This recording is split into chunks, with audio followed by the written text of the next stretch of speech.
is flipping. Ladies and gentlemen, may I have your attention, please? The show starts in 10, 9, 8, 7, 6, 5, 4, 3, 2, 1, go. The following content contains adult language and humor that is not suitable for viewers under the age of 18. Viewer discretion is strongly advised. The views and opinions expressed during the following video content are those of the individual and may not reflect those of others.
Good morning, good afternoon, good evening, and welcome one and all to this edition of Pacific414 Pop Talk here on this Sunday, September 28th, 2025, along with Baron Orman Tagge. I am your host, Mike. And Cash Money is not here with us today. As a matter of fact, he will be attending the Angels-Astros game in Anaheim in just a few hours. Game 162 of the 2025 season. You ruined it. You ruined it for me, Mike. I was going to go, yeah, you ain't going to be seeing that Cash Money. He's with the Angels right now, if you catch what I mean. See, I mean, that's how I didn't know you were going to come up do with it. that bit. I didn't know you were going to come up with that bit. Come on. I thought of it while the credits were going in. By the way, where was Jace's Mongolian throat screeching? Doesn't that go? I thought that would go well with that. I only debuted it for one night, and that was Wednesday. That was the second version of the Wednesday version of the theme. Yeah. It's Sunday. It's more laid back. You know, it's like, yeah. Have fun, but get laid back, you know. And besides, I've used that theme that we use for Sunday since the beginning of Pop Talk, so. Yeah, I know. I know you have, so it's like it's an old friend come to visit us to wrap its warm arms around us and say, "Hey, remember, I'm here for you. Remember?" I didn't want to get rid of it because I like it. I thought it was appropriate for the Sunday edition, with it being more relaxed most of the time. Of course, depending on what topics we're talking about, we could get amped up and fired up, but that's the way it is. You can't just ignore issues that are going on out in the world when they're also a part of entertainment and pop culture. I'm just not going to ignore it. Act like it's not happening. I'm not going to put my hands over my ears and go la la la la la. And you know, have a blindfold on going, I see nothing. You could do it. You could do it with the fingers in the ears, or What? Fingers in the air, whatever. But it ends up like this. I see nothing.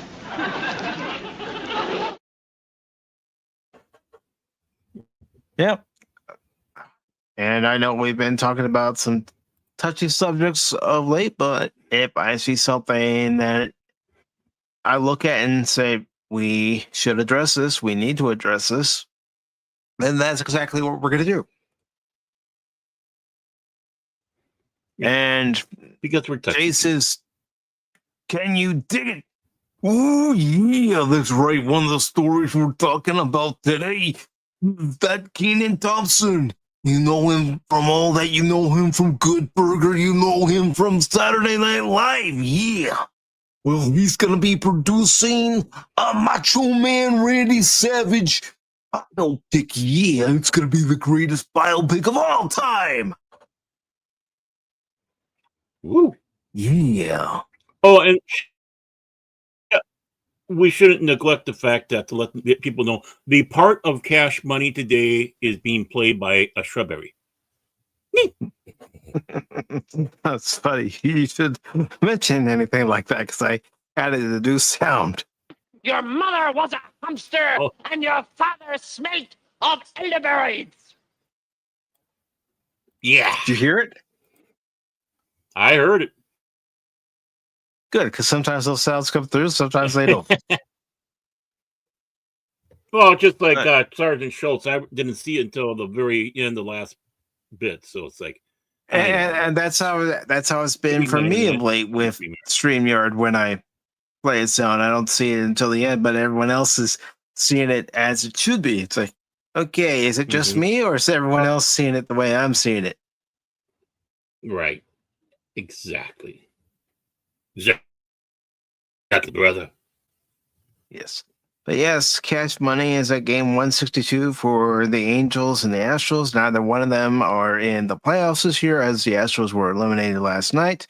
But Cash's Dodgers are guaranteed at least 2 more games after today, with the wild card round of the postseason starting on Tuesday. And the same goes for the Cubs, who will be playing the Padres at home. Beautiful Wrigley Field. And of course, this will be the first matchup between the Cubs and Padres since 1984. And nobody needs to tell me what happened in 1984. I know. And how apropos that Cash is ditching us to watch losers. How apropos. But you said the Astros, right? The Houston Astros. Mm-hmm. Well, just because they're losers in Anaheim playing the Angels doesn't mean there was a lot of excitement in their stadium last night and the night before. It doesn't mean that stadium wasn't filled to capacity both those nights. It didn't mean there wasn't energy being spewed forth. It doesn't mean there weren't tailgaters there. And it doesn't mean there wasn't bananas there. That's right. The bananas filled up the Astros stadium for 2 games, and they got their seed that they have in their little, their little league of 4 teams, soon to be 6. But I tell you, it just amazes me when you have like 40,000 people show up. And what Roger Clemens showed up. Mm-hmm. And former Houston Astros. And one of the other, yep. And 7-time Cy Young winner. And then one of the former team players for the Astros came in too to do a batting. I mean, it's like, I know the Astros aren't favorites of a lot of people, but it's nice to see that there was some great baseball, banana ball being played there. It was just awesome. It was their last season, quote unquote, season game. So, yeah, it was fun. It was fun. I was rooting for the tailgaters, so because hey, they got food. And with Banana Ball, it shows that baseball can still be fun. It doesn't have to be all corporatized and business-like, like Major League Baseball is, and the fun sucked out of the game. And much like our modern entertainment, where our modern entertainment is so corporate, so by the book. You can't offend this group, you can't offend that group. When it comes to comedies, it's like it's comedy. It's supposed to poke light at everything that we do, regardless of who it is. Yeah, it's kind of a thing. Watching Gutfeld on Friday, and he had it absolutely right. President Trump putting the auto pen is petty humor as a picture of the wall of presidents. But that goes back ages of politics, not even American politics. Things like that goes back to, even Rome and before. You have two political people battling out, and, the humor can get petty. The thing is calling an individual like a moron, calling them a goofball, or calling them Trump would call Rosie O'Donnell fat, and people were all going, oh, he's saying for all people. No. He targets. He's not ad hominem. He targets, right? But it's better. This is the thing that we should be doing more, instead of doing these over-encompassing insults. And in those insults, it goes into the degree that it's not really insults no more.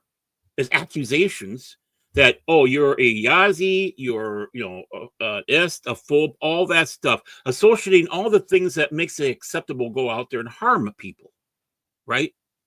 And I agree on that. It's like, okay, yeah, people, oh, that's petty, that's whatever. It's like, yeah, but that's also goes back, read about some of the stuff that our founding fathers on up went through with their silly tirades back and forth with each other.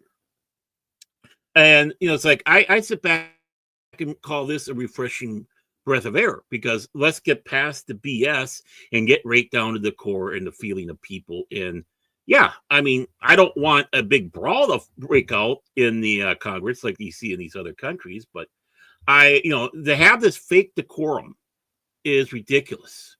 And then to go out there, let's put all the Congress into a cage match and have them duke them out, and the last person who's out of the cage wins. Right. And the thing is I'd rather have Trump calling AOC a moron than AOC out there screaming about how we are Yazis. Screaming about everybody, anybody who's not on her side. I'd rather have that boom right there on that person. Yeah. Insult. It's like, let's just get back to it. I mean, the argument between Buckley and Gore Vidal, where throughout the whole thing, Gore Vidal was calling Buckley a crypto-fascist. And I can't remember exactly when Buckley got fed up with it, but he just turned around and told him to F himself, you homosexual. But, it's like the bundle of sticks. And because Gore Vidal was homosexual.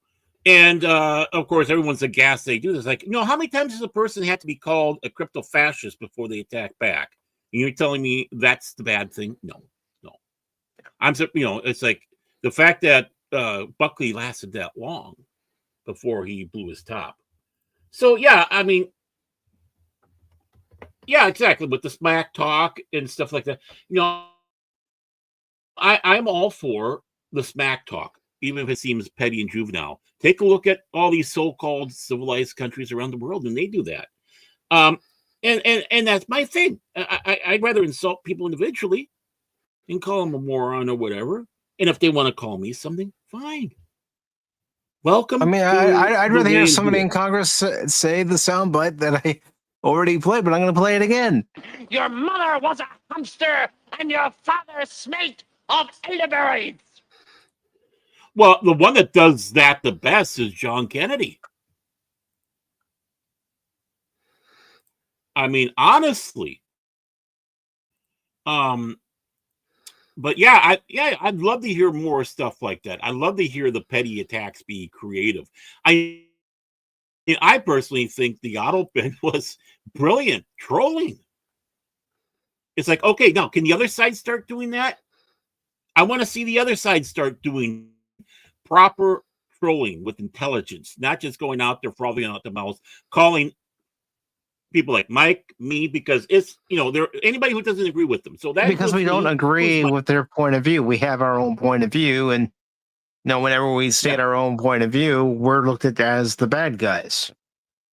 Right. And then they do that and they incite attack. They have their thing, punch a Nazi, go out there and, it's okay to, take them out and just look what all happened. I mean, besides Kirk, he had another school shooting. And then you had this, they're calling what? ICE constantly Gestapo. And you heard what's going on in Portland right now, didn't you? At the ICE facility. And let's not forget, I know we never mentioned this on Wednesday, but let's not forget what happened to the ICE facility in Dallas. Right. That should be acceptable. No. And here, I'm going to bring that up here on that one. Of course, they're constantly, and then they're basically, they're disappearing people. No, they're picking up people who are wanted and arresting them. There's a lot of criminals that quote unquote get disappeared. It goes right down to a little cage somewheres, and they get their little photographs and stuff like that. And it's like they have a plan, they have a purpose, they know what they're doing. This isn't just random as they sit back and say, well, they should go in there. They are, one of which is pissing you off. But that entire attack inspired another moron. See, that's a personal attacker. Another moron to go out there, and he takes a shot, and what happens? He kills the people he was intending to quote unquote save before he unalived himself. How fucking brilliant is that, you moron? And congratulations. That's what your talk got. Quote unquote friendly fire. So that's all I want to sit back and say. Let's do the personal attacks. Like, Chase, you're so fucking Norwegian. There we go. And do it that way. And you know what? Let's leave the Nazi. Let's leave the S from phobe and Iowan talk out of it.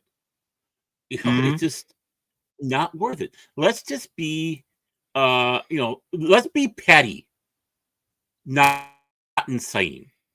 That's all I got to say. And I'll tell you what, I'm very petty. Just ask Cash, who's with the Angels right now. I know you're fuming, going, hey Mike, why'd you have to just make it just this regular announcement? Why couldn't you let me start off with my shtick, jackass?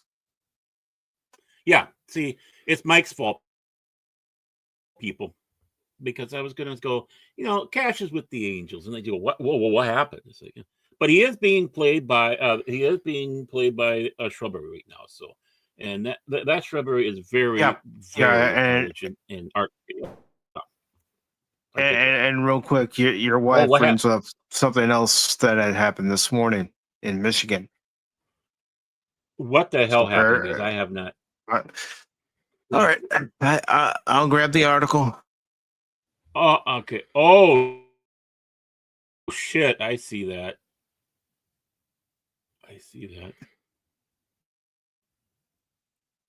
It just went breaking on me here. Grand Blanc. Oh, my. And see, that's the other thing. How many of them are going out there and screaming about how Christians are horrible, Christians are mean, Christians are, again, all that across the board. I mean, there has been an attack on Christians. You can try to sit back and say otherwise, but there have been. Right? It's just, okay. You can't attack other religions because they might do something to you. So let's do this stuff against Christianity and call them every name in the book. Their maps. They're all the way across the board. They're hypocrites. Yeah, we are. Everybody is. So I mean, if you're going to sit back and start listing off all the sins that you're guilty of, well, shut the front door. That's the purpose for being a Christian in a church. But again, your rhetoric out there has blood on its hand yet again. Because this stuff is going back to the rhetoric. How did the little Austrian corporal with the funny mustache get in power? That's how. The rhetoric. Yep. That's same thing is repeating itself. Right. And it's not just that. That's just the most identifiable with people. That's how you get a mob going. Demonizing, right. And finally, let's get the pitchforks in torture. Yeah. So. I don't want to have to pay to read this article. You shouldn't have to pay to read important articles like this, jackasses. Hey, well, that's what I'm really getting sick of, having to pay to read an actual news story. Yeah. So let me see if I can get the story from someone that's not asking me to sign up and pay, because I think we should talk about this, Farron. Yeah, sure. I mean, yeah, I was hoping it would be a happier Sunday, but again, rhetoric gets in the way. You have a woman out there promoting a book that not only did she not write it, but didn't read it. And of course, the biggest sign is that she goes by a script when she's out there talking to people and doesn't vary off of it. Even before that, she couldn't. Well, you gotta read the book, which means the answer is she doesn't know what the front door is in there. Yeah, and for anyone who's thinking, I thought Pop Talk was about talking about pop culture and entertainment. Yeah, but there's also another thing that's in there in the beginning: news, not just pop culture and entertainment or gaming news, actual news that needs to be discussed, and this needs to be discussed. So I'm not even going to do the first story video. No point. No. All right. So for those of you who may not have heard, 1 dead and 9 more hurt after active shooter sets fire to Michigan Mormon church. This happened today. Children were reported among the victims. What's the news source? The Independent. Children, damn it. What's the news source? Oh, The Independent? Yeah, they can go anyway, but hopefully they're going to be good on there. Yeah. This is by Isabel King. All right, so it says 1 person was dead and 9 others were injured after a gunman drove his car into a Mormon church in Michigan during a service that attracted hundreds of people and opened fire, police said. The shooting broke out at the Church of Latter-day Saints in Grand Blanc Township, about 50 miles north of Detroit, at 10:25 a.m. Sunday. That's 10:25 local time.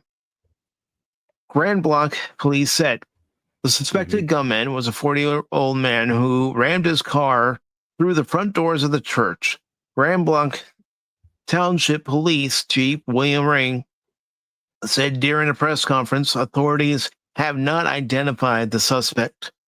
After crashing through the building, the gunman opened fire on the hundreds of people, including children, gathered inside the church.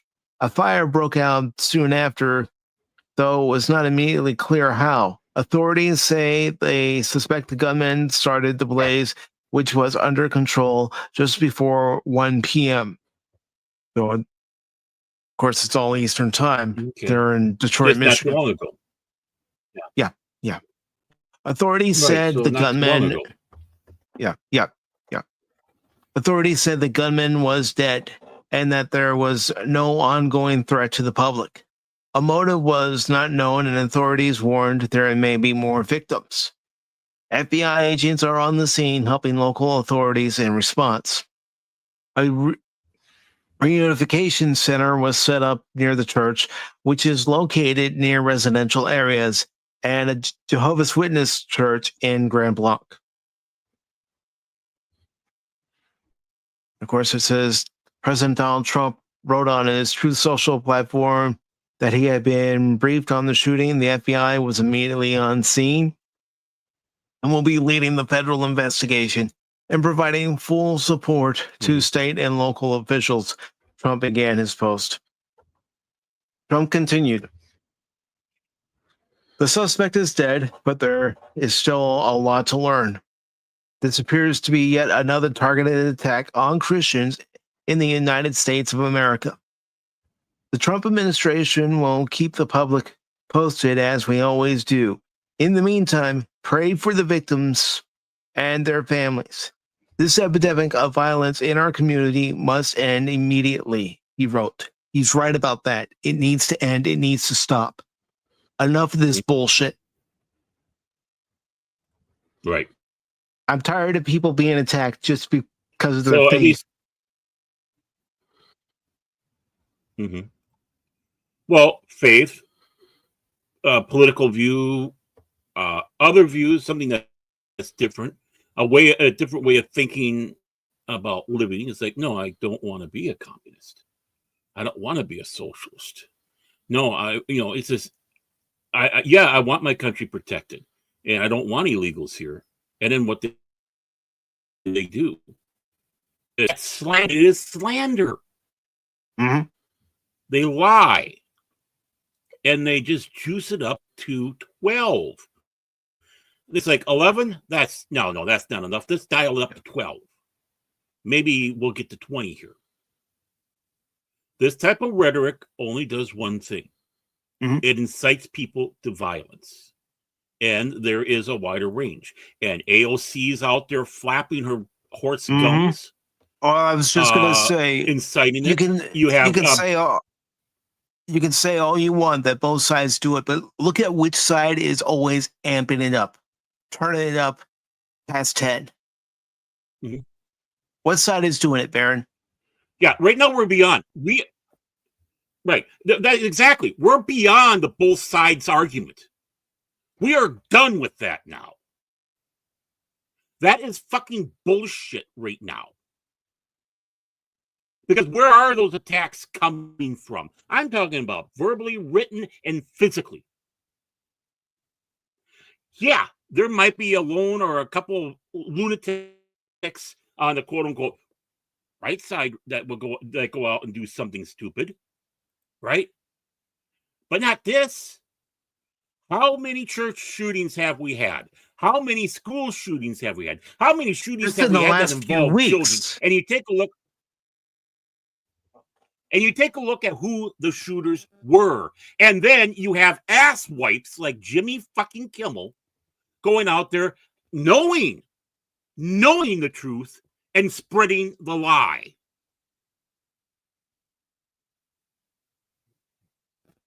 And that's even the most disgusting thing. When people know it's a lie, it's out there already.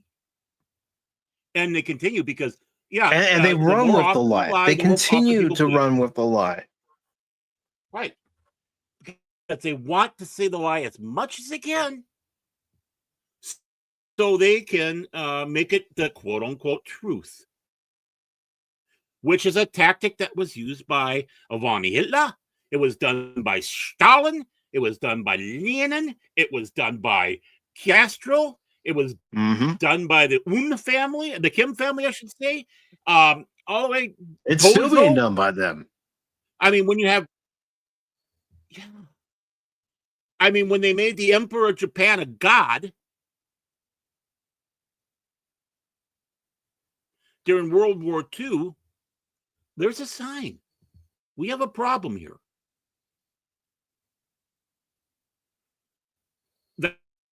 That's how you do it. Words have meanings. Words have power. That's why they say about the pen is mightier than the sword. you get what you want to say out there. And if you do it enough and get enough people parroting along, this is what you get. Mm-hmm. This is not the same thing bullshit. No, we're well past that. We're past that before Charlie Kirk. Charlie Kirk just solidified it. And they're still criticizing Erica Kirk and the service. Yeah. And mocking. They're calling her grifter. They're calling her this. They're making fun of her for giving. Well, yeah, that's because you don't understand a friggin' thing.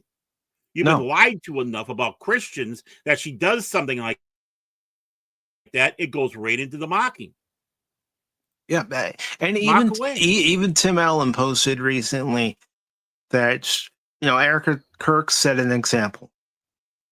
Up until that point, he had never been able to forgive the person who murdered his father, and he said recently that he now forgives that person. If Erica Kirk can find the strength for forgiveness, so is Tim Allen. Right. By that example. Well, again, it goes down the path of what forgiveness is. It's just as much as the forgiveness of the person, but it's getting peace for yourself, because you just can't let that over there. It doesn't mean you don't forget. No. I believe in the philosophy, forgive, but don't forget. You have to remember, just because somebody has been forgiven doesn't mean they still don't get punished. That's two different things. Forgiveness is not a parole. It is not okay, here you go. We'll just everything's good now. Goodbye. No, there's still punishment to it, but it makes the punishment more sane. It gets a calmer head, but it gives you peace to go along, to remember the bigger thing. If you're still piled up in whatever it is, this disgusting act that's done is only going to destroy you as much as anybody else. And there's enough out there to show that's the case. I'm just surprised she did that so quickly. Usually there's a longer cool down, the 7 phases of grief, as they say. Yeah, but I was looking at it this way. I was looking at it this way, Baron. She's got 2 kids she's got to raise. What good would it be for her to hold resentment toward the murderer of her husband while still raising a 3-year-old and a 1-year-old? She's not only got to think about her own future, she's got to think about their future too. Right. And that's just it. Her future is tied into their future and the future of the people around. And if you're just consumed with grief, hate, bitterness, it does nobody good, especially yourself. So God bless her, honestly. Usually, again, it takes a little bit, but for it. But that was fast, and I'm sure she had a nice long talk with her pastor. I mean, he seems to be someone who's close to the family, or is, I should say, not was. This is what rhetoric gets to you, and it ties into what I said earlier. It's funny how that connected, because I didn't know anything about this shit. Enough with attacking everybody and calling them the worst things on earth when that's not the truth. Enough of the rhetoric. Don't call us. I'm sick and tired of it. Yeah. Right. The ICE is not a Gestapo. Oh my God. All you people are screaming that shit out there. You wouldn't be yelling about that. You would be taken away and thrown into a cell and the door locked and the key thrown away. If we were truly living the way that you are saying, that would be happening. The fact that you're able to get on the internet, the fact that you're able to get on television, the fact that you can go out there and write this crap, whether it's on 4chan, on your personal blog, or in your worthless piece of shit newspapers that is not worthy enough to have birds crap on it. You would be shut down. You would be gone. And no, Stephen Colbert, who's still on the air for 10 months, probably 9 months, right? Who's still on that one because they're not going to renew a contract. I guess you could sit back and call it a firing, but in truth, do you know what that's truly called in the biz? It's called cancellation. Because $30 to $40 million a year losses does not entitle you to keep your friggin' show.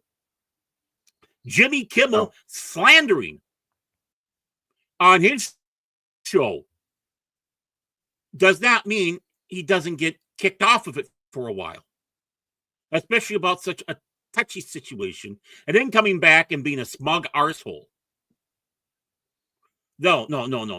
That's not what we're talking about. He still has a chance to go on YouTube. He still has a chance to go on Rumble. Well, probably not, because they got their Blue Sky, which rains shit on everybody. They got their you can do Twitter, Instagram, TikTok. You can go out there and get your mug put on CNN, MSNBC, and all the other pieces of crap. You still go out there and get interviewed by magazines and newspapers. You're not being silenced by the government.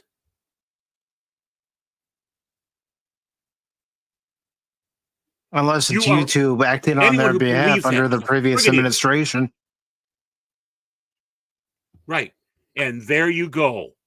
When did shit like this happen? Under Joy Shitting Pants administration. The man who was running for vice president, who is the slimy piece of shit governor of Minnesota, sending out his Gestapo. Why do I call it Gestapo? Because they're going after innocent civilians and gassing them or pepper spraying them because they happen to be standing on their porch in fresh air 20, 30 feet away from anybody else. And they had their quote-unquote curfew time to go into the house. Oh, you're not? You'll get sprayed. Setting up phone lines to report people who are having guests over. Here, let's change the situation. Well, it wasn't just Minnesota. It was other states, too. One of them being California. Yeah, here's an example. Hello, it's just rat out your neighbors, rat out your friends, rat out your family members who are celebrating Thanksgiving, celebrating Christmas together. Right. Yeah. Huh. So let's give that example. I wonder what fascist regime did that almost 80 years ago. Well, 80 years ago plus. Hey. Is this the Gestapo? Is this the Gestapo? Yeah, I just saw some Jews. Go into a house over here. Same thing. Except, thankfully, we didn't have them yank people off to a camp somewheres. Not like FDR did with the Japanese. Did you hear that, Mr. Tagge? Mr. full of shit, duplicitous, crap ass Tagge? Your party, your president, back in the day, is the one that gathered all you up and put you in the camps. But yet you still hang on them. And they're showing that they're no better. But no. You guys are putting people in the camps.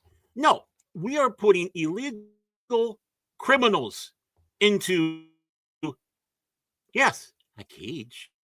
Isn't that what a cell is? Isn't that what a prison is? A bunch of cages? But they committed a crime.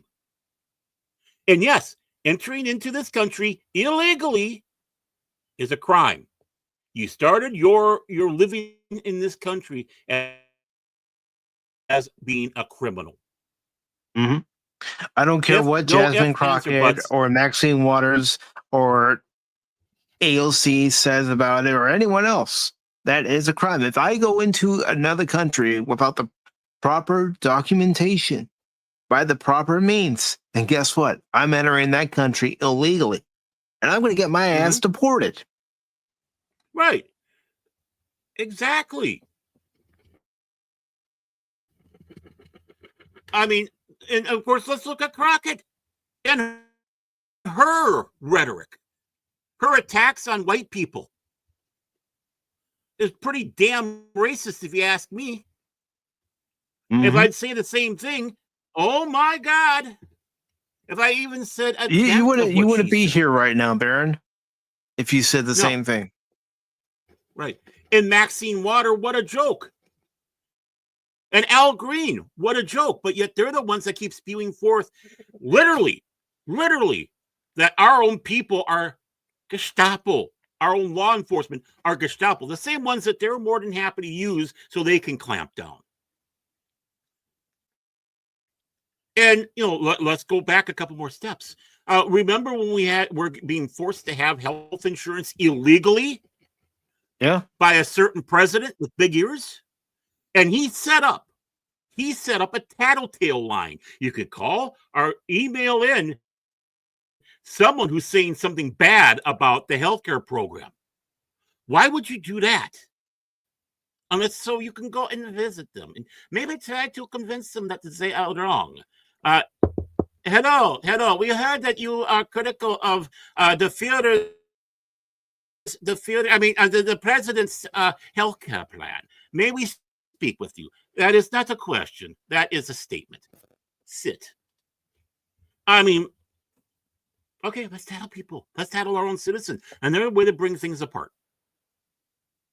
No, this is not an us them. No, the same thing. Get rid of that right now. 4 years of Biden, the birth of Antifa. Oh no, that's not a real organization, really. It's just a bunch of people that come together. They have this, same mind. A bunch of people who would show up at funerals and disrupt funerals for police officers. Right. And the same ones who were probably aghast when the Westboro Church was showing up at funerals of gay people with the signs, God hates cigarettes. Or bundles of sticks, actually. No, both. Cigarettes, British, and bundles of sticks. You were aghast about that. And rightly so. Don't get me wrong. Rightly so. They should have gotten their asses handed to them. They had the right, the free speech to go out there, but the consequences should have been severe. But yet you then turn around and do the same damn thing. And I hate to say this to you, Westboro Church, basically we're your people. The guy who started it was a lifelong Democrat, worked in administrations. He was a lawyer and an obvious kook and cultist in his family. I know, hard to wrap your head around that, but it's true.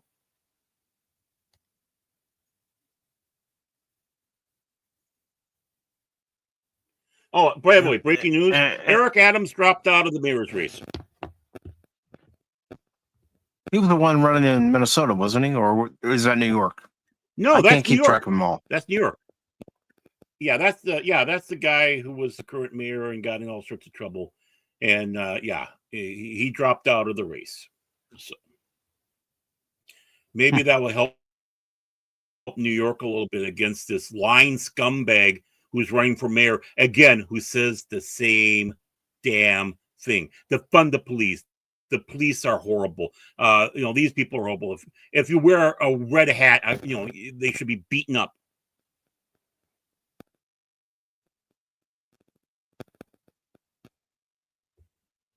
Yeah, and some people are freaking out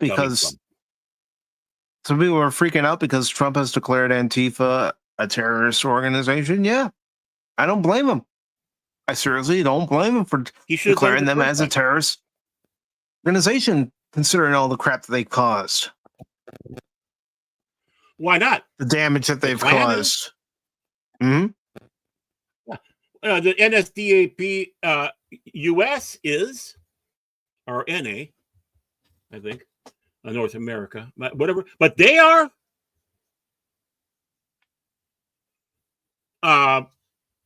no, because we don't have anything like that. Bullshit.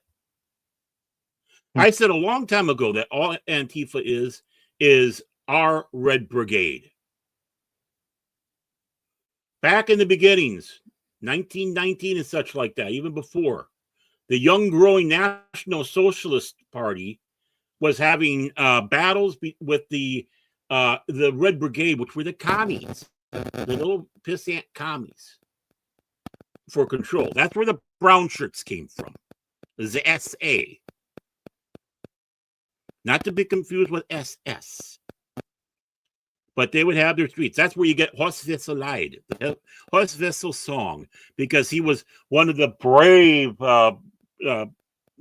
people that went down. They made this song, and it virtually became the unofficial national anthem of the Third Reich. And they had the Blut flag, where it was the flag with his blood on it that would carry out for special ceremonial. You know, that's all Antifa is. Because they're a bunch of commies. Commies versus socialists. Yeah, let me show this. In case anybody's thinking, "Oh, you're crazy, Baron. You don't know what you're." Well, let me show this. This is video that's on right now. Find it for yourself. But I'm going to go ahead and show it here. This was New York.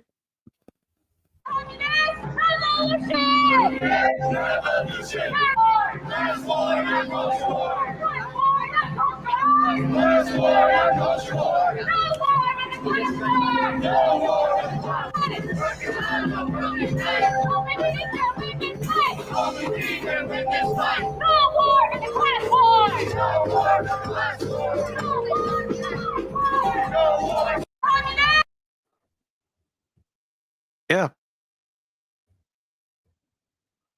What do you got to say to that when there are there's your Red Brigade. The communist regime marching in the city of New York? I'm going to repeat some history here. Not that I haven't, but again, we go to our wonderful state of Minnesota. And we do not have a true Democratic Party here. Ours is called DFL. You could technically call it a third party. Could technically. But that's the FL. Well, the FL, each one were two parties that came together. The farmer and the labor. One was socialist. One was communist. They were separate. Then they decided to join together. And as time went along, I believe in 1948, they thought, hey, you know, our ideals are with this party. And that party was also sitting back saying, hey, their ideals with us, let's unite. And so the Democratic Party joined the farmer and the labor party, the communists and the socialists. This is no lie. And that's where Hubert Humphrey came from. He came from the farmer labor side. He only became a Democrat when they all united together. You know, the guy who, you know, wanted to be vice president or was, or I don't care, our senator. And then all these years, they would, you know, people accused the Democratic Party, especially as time went along, the 60s and 70s, that they were socialists. Oh, no, we're not. Then slowly the facade started coming off, and they said, okay, yeah, we have socialist leanings. Bernie Sanders out there trying to figure out which house, which multi-million-dollar house he should be staying in, and which expensive sports car, and changing his rhetoric from millions to billionaires, because he's a millionaire, you know, oh yeah, he's a socialist, you know, a pig, you know, 4 legs bad, Our fourth is good, two legs bad, but I'm going to try to walk on Socialist my who 2 benefits legs. greatly from capitalists. Right, exactly. Basically, read Animal Farm. Read Animal Farm. That's exactly this thing. What's going on. And then as it goes, we had Wellstone, and he was an absolute communist, but he wouldn't call himself a communist. He called himself, basically, okay, trying to go, oh, we just side, with that. And then slowly, more and more as you go along, that the socialist starts falling off, and the communist is coming out. They always have. The moment, at least in this state, that they let themselves join Democrat, join with the socialist and the communist, the DFL has basically been. The people might not know it. They might have forgotten the roots of the party now. It's just like, oh, we're different. No, you're not. DFL. And yeah, and I'm, it's like, oh, you're just a crazy conspiracy theory. No, first of all, I'm bringing out history of why we are at where we are. Where we are is just, again, the overall attacking on people compared to the mano a mano. When Trump or somebody else takes on one individual and insults them, they're not going after everybody. They're going after that individual. Mm-hmm. They're trying to sit back and say, hey, take a look at this moron over here. And it's not even harmful, just embarrassing. But you got the other side screaming and yelling, wanting blood. That's what does this. If you support this crap, get the hell out of here. If you think that what happened here at that church in Michigan, oh, that's good. Yeah, we're sticking it to them. Get the hell out of here. If they think that what happened today in Michigan is acceptable, if they think that what happened to Charlie Kirk is acceptable, if they think what happened in Minnesota is acceptable, any of the shootings that have happened, whether it be the school shooting in Colorado, any school shooting that have happened in recent memory, I say this: if you support any of that, just like I said the night that Charlie Kirk was assassinated, you're no longer welcomed here. I know I say welcome one and all, but if you support anything like that, no. Go somewhere else. Welcome one and all. Yeah. Welcome one and all human beings, because if you're for all that, you're not human. If you celebrated those little girls and the camp counselors and other people that got swept away in Texas, there's the door. And yeah, let the door hit you on the way out. Jimmy Kimmel, you going out there and daring say on your coming back about how you were treated un-Americanly? What they did to me was un-American? No, you bastard. What you have been doing is un-American. Unaliving kids are trying to is un-American. Trying to incite people to go out there and perform violence is un-American.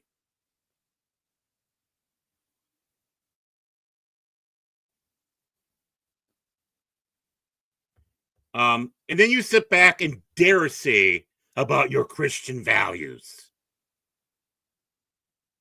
From hearing you SOB, you have none. You forgot one thing. Jesus is not a hippie. Jesus judged. Jesus said that, hey, I'll kick your ass if I have to. He made an example by touching a fig tree and letting it die. And after he was gone, and you had the ultimate hypocrites out there lying about how great they were, and how they were giving so much and leading people the wrong way. I believe was in front of Peter.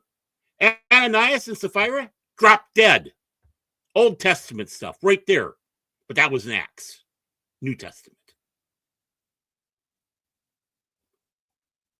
Christ is not a hippie.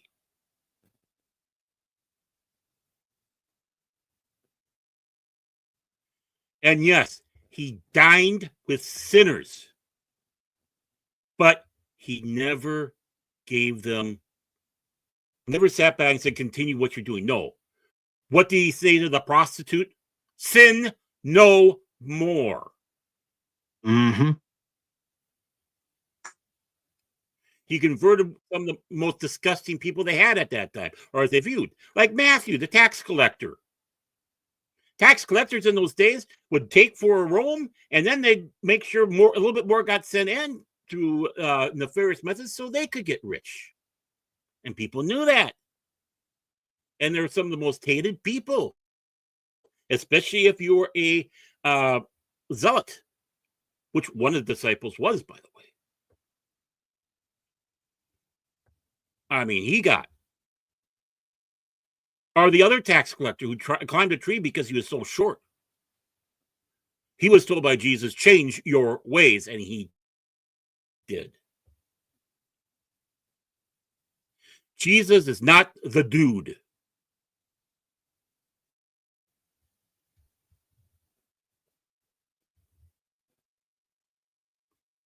You hear that, Jimmy Kimmel?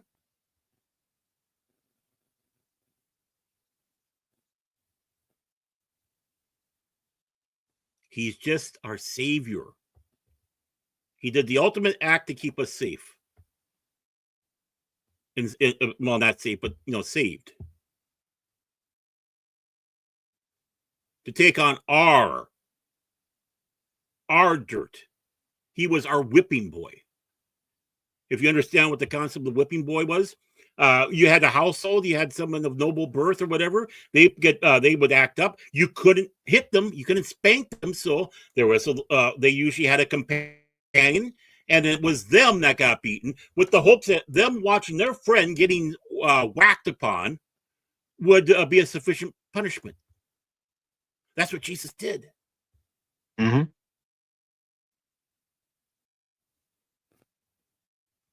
So enough of the hippie bullshit. Oh, but Baron, you're cussing and all. Oh, yeah. Again, we all have our faults. But you know who was one of the greatest cussers there were? Martin Luther. I'm a Lutheran. I'm following his example. And no, I'm not saying King Jr., just Dr. Martin Luther.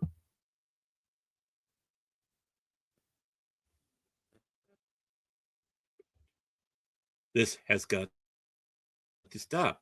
And again, It's got to stop. I don't even want to see you. It's got to stop. You are my enemy. Yeah. Plain and simple. Really. I don't know how else to lay it out to anyone. It needs to stop. Plain and simple. Yeah. And we all know what side enemy is perpetrating this. And they need to stop. I know. Yeah. I know who the enemy is. They're my enemy. Again, not unchristian-like. Just to look at Satan trying to tempt Christ.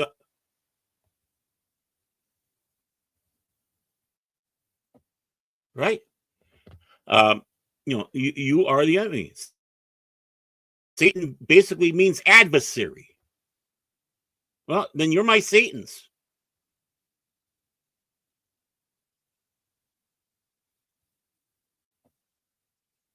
I'm not here to be your friend, but if you're cool, you're cool. If you're liberal and you're cool, fine. Well, I was just going to say, Baron, I don't care what political party you identify with. If you're a cool person, you can laugh, you can joke, you can hang out, you can take a joke, fine. But if you support any of this bullshit that's going on right now, these massacres that are going on right now, get the fuck out of my channel. And Talking about someone who can take a joke. Hey, facts. He can take it and he can give it. Good to see you, Steven. He's one of my one of my favorite gamers out there. He really is. Along with Gamer Cop and Steve the Gamer 55. Those are my top 3 people I like as gamers on YouTube. I would never put him into the category of queso. Oh God. No. It's coming from one side. There's no equivalency, and that's the old trick. You're guilty. You know you're guilty, so you just back it. Well, you did it.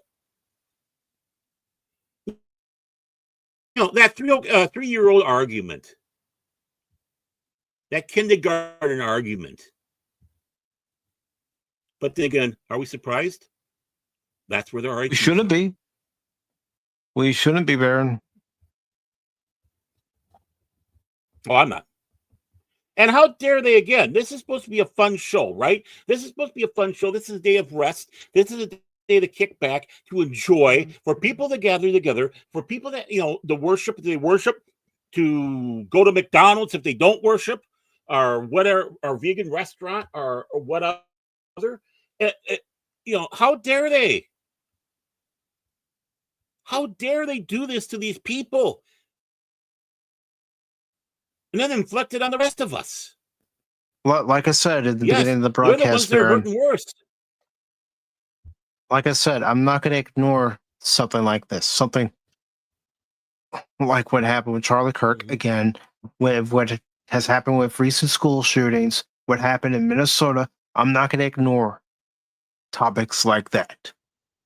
I'm not going to put my hands over my eyes, hands over my ears, and ignore it and act like everything's hunky-dory in the world. Right. I mean, the long suffering just put in their message to me. I don't know when, but she said there was a shooting in North Carolina at a lakeside bar from a person in a boat. Yes, my sister told me about that this morning. Mm-hmm. That somebody came up to the restaurant in their boat and just opened fire. Right. What the hell? Some of the best bars are the ones that are lakeside. Mm-hmm. Right? Even if they're shanties, right? They're still the best ones. Again, people relaxing, trying to, yesterday was what, Saturday? I forgot what. Yeah, yesterday was Saturday. Probably relaxing, watching college football, because it's college football Saturday. They might have been watching, some baseball or whatever else was on the TVs that wasn't football, and just sitting there having a few drinks, few laughs, good food. Right. I mean, let's go through the whole thing. I mean, some guy's trying to get laid. I mean, the whole thing that happens at a bar like that, right? The whole thing all the way across the board. It's like, oh, you're being joking. They're like, no. The guy who's always in there trying to hit on the women. The guy who's the loudmouth at the end of the bar. You know the cute waitress. Or you have the real cute waitress and the one that's not. I mean, literally, this is the template for every bar like this, right? And, the place might look run down, but they have the best burgers there are, the coldest beers that there are, the best whiskey that there might be. And it's just a place to decompress. Mm-hmm. Take it from before Barfly here. And then this happens.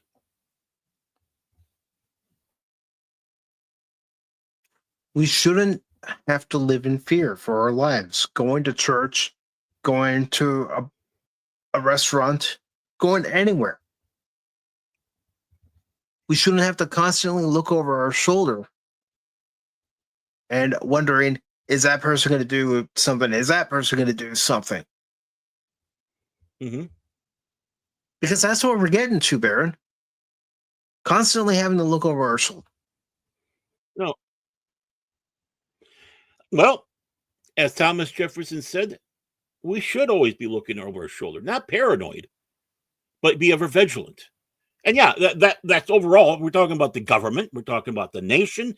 We're talking about all that. But it even comes down to your personal being or your families. You have to be ever vigilant for your safety, their safety, even for someone that you notice safety. If you're ever vigilant and all of a sudden you see someone fall over there, instead of just walking by or taking a camera and filming or whatever, you go out there and help them, right? Mm-hmm. You're vigilant. You notice something happened to that person, and it's like, oh, maybe they just tripped, or maybe they had a medical episode, right? It doesn't matter. Or maybe someone is being threatened, or you're being threatened, or someone wants to threaten you. Maybe they decide that you're going to be part of a gang initiation because of your race, your color, all that stuff. Mm-hmm. And the reason why I said that too is because gangs come in all colors, and their targets come in all colors and genders too. Oh, there's a woman over there. Oh, especially a woman. A woman really needs to be ever vigilant. Is this fair? No. Look at the shithole world we live in. Quit thinking that this world really is this wonderful paradise. You have spots of paradise.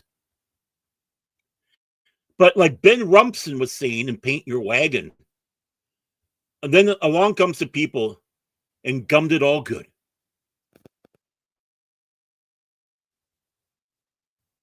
And, let's not forget about that poor girl in Charlotte who immigrated here from the Ukraine. She was just on her way home from work. Mm-hmm. Hadn't even gotten her driver's license yet. She had an appointment scheduled for next month after just buying her She got the car. Yeah. Yeah. That she earned the money but that she had the confidence enough going, I got this, right? She's a refugee, right? She's a refugee from a war-torn country. And then she's unalived by this lunatic. And being that she was on the phone, they were able to hear some of the things he was saying. And race was involved in what he did. But this young lady who is a, refugee, all the people who had the Ukrainian flags in their bios and pics and go out there and scream and all that, where were you? She was Ukrainian who escaped the Ukrainian war, and she's supposed to be safe here. And then she gets unalived, and then you come up with every excuse why she deserved it.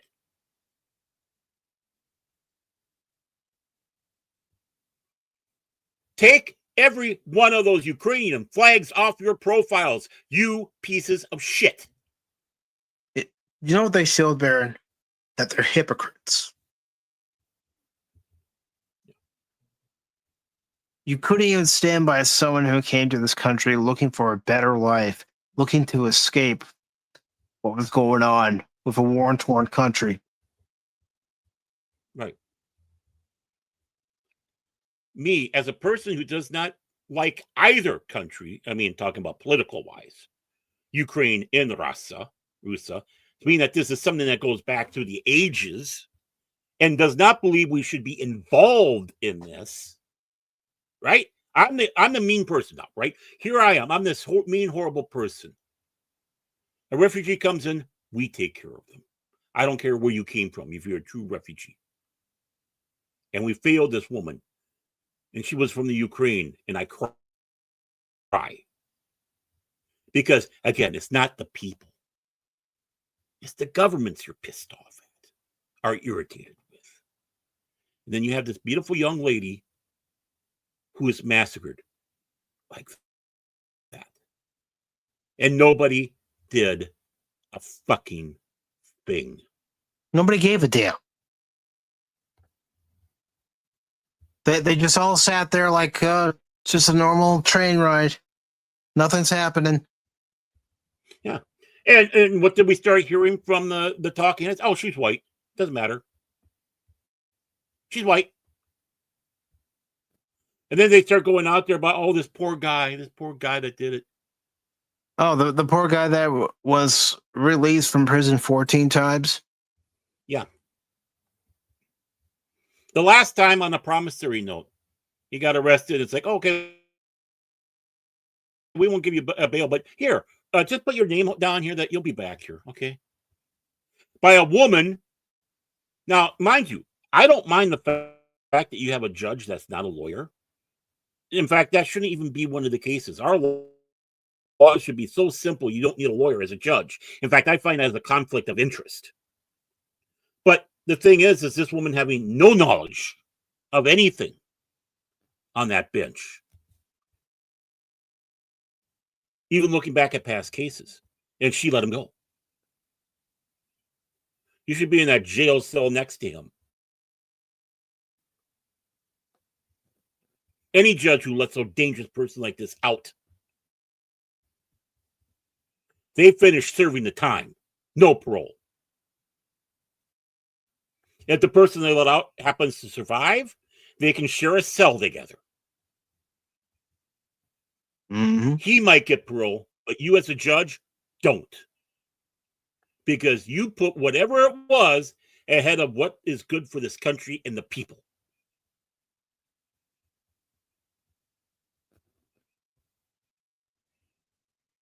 That's Violent offenders have no business being on the street.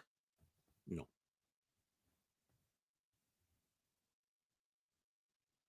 And again, I hate to say this. It's one side. Which judges are doing this? In an area that's heavily Democrat. Yeah. Enough of this both sides argument. It's gone.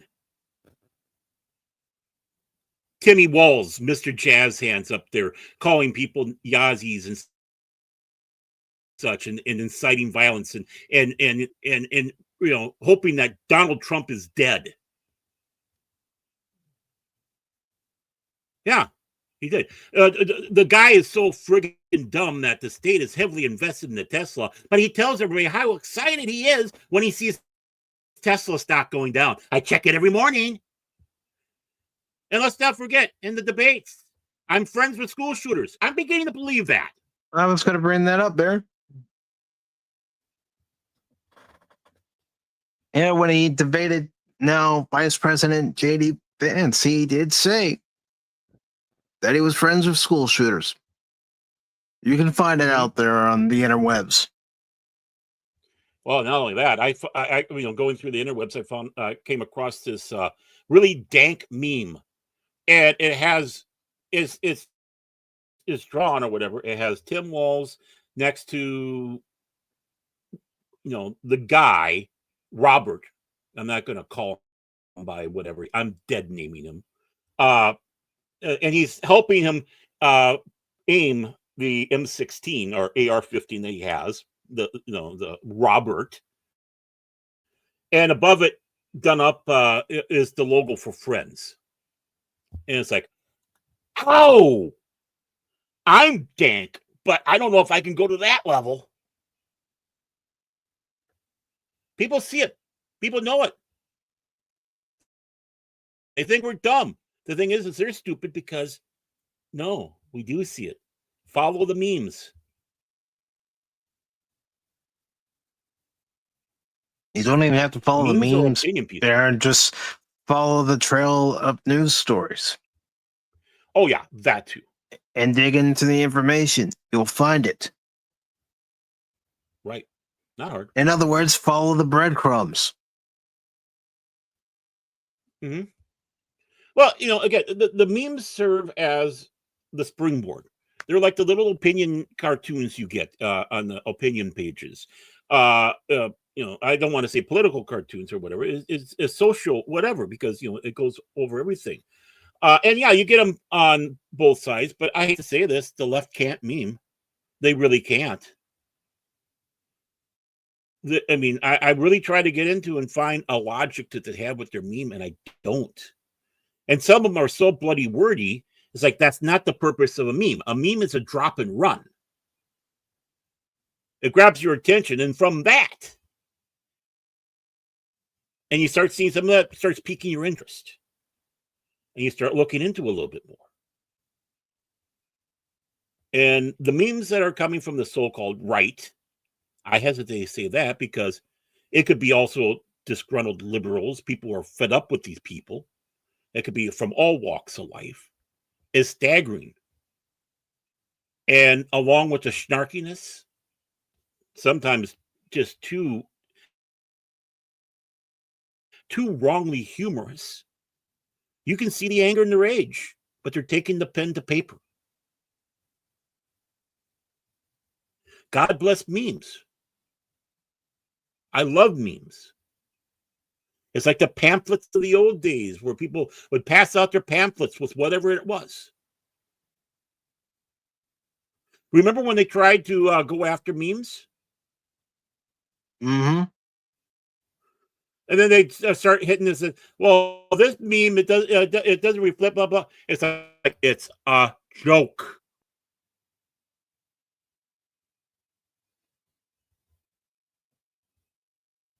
Again, the attempt to quiet people's freedom of speech. And again, where was the attack going primarily? The attack was going to people who might be right of center. Mm-hmm. And I'm not lying. People look up. Wasn't that long ago that they tried to do that? I wouldn't doubt if they try again. Look at England. Yeah, England's now How long requiring did Count digital Dankula IDs go? in order to work. Did you hear about that, Bear? A man. Oh, I heard something brewing about that. You know what? Eric Blair was from England. Anybody out there? Anybody out there in the chat? Do you know who Eric Blair was? You might not know. Okay, you might not know Eric Blair, but you probably know his other name, George Orwell. Again, we must emphasize 1984 is not a textbook or a guidebook. It was never supposed to be. It was supposed to be a warning. It was supposed to scare the hell out of you. Well, guess what, England? You told one of your fellow countrymen to suck it. There you go. I was trying to remember what they said on SNL. Suck it, Orwell. You think we're being overreacting here? You think we got the tin hats on? Well, you know what? Take those blinders off.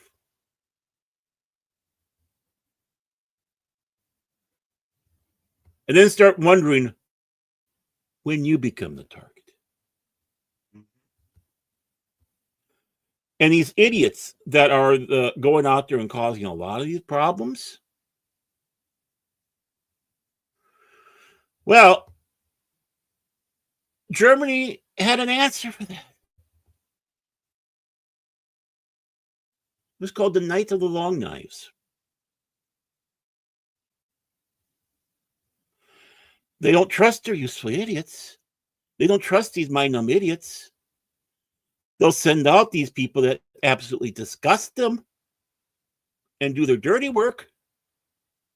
And these people who are going out there with only a quarter of their brain at the most, and most of that has deteriorated, thinking that they're going to get a special spot in the world to come, in the new proletariat of the people. They think it's going to be all easy. They can sit around and play their video games or whatever it is. But in all reality... I'm just saying, Ron, they're going to be the useful idiot who helps them get where they want to get, and then once they get where they want to get, that useful idiot's could be thrown in with everybody else. Or even so they don't turn around, because useful idiots, when they find out they have been duped, can become problems. And when they're in a jail situation, they can really cause an issue. So it's like, hey, see this wall? It's a very lovely wall. Please stand next to it. Oh, but before that, I have all you guys. I want you to do something. Can you please dig a hole here? Nice long one. And then stand in front of it against the wall. Well, make sure it's 6 feet.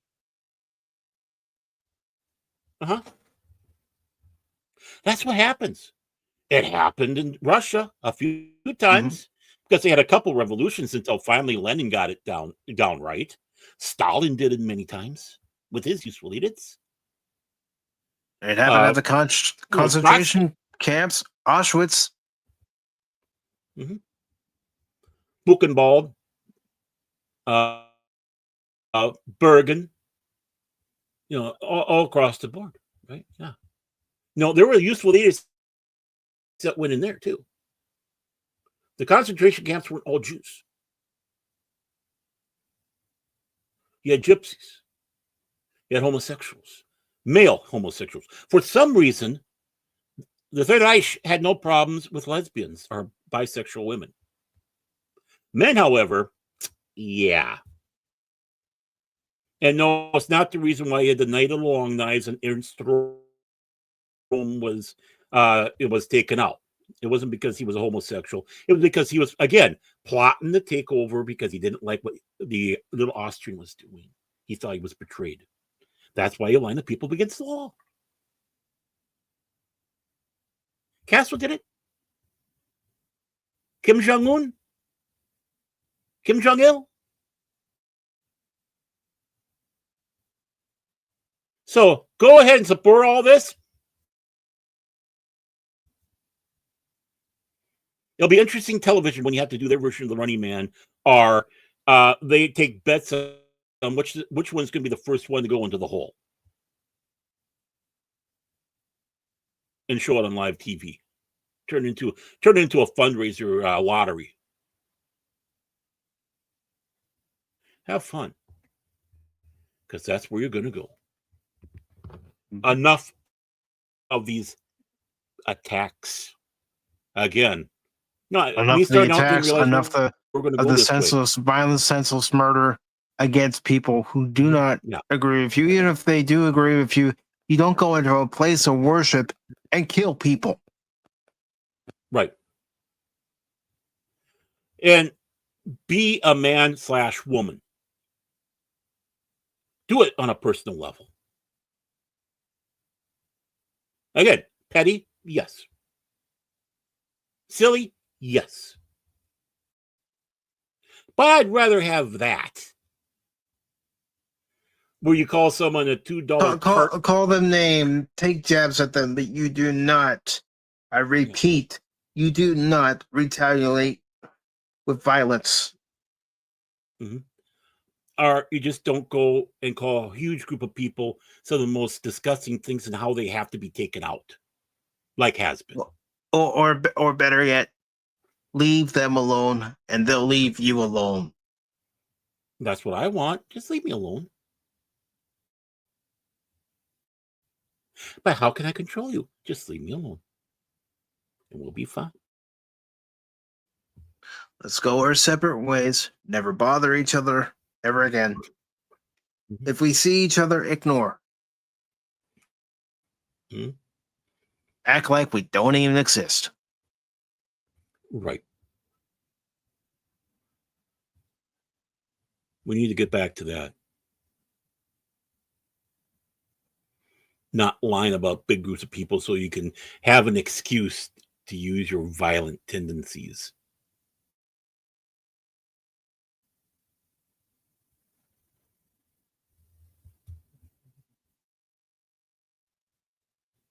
You're unaliving adult movie fantasies you have. South Park called it something different. They act all big and tough to revel in a death. Revel. I said it a few weeks ago with Charlie Kirk. I'm saying it now. You do not celebrate any loss of life. Regardless of what their political leanings were, their personal beliefs were, you do not celebrate a loss of life, a loss of precious life, whether they're children, whether they're adults, you do not celebrate it.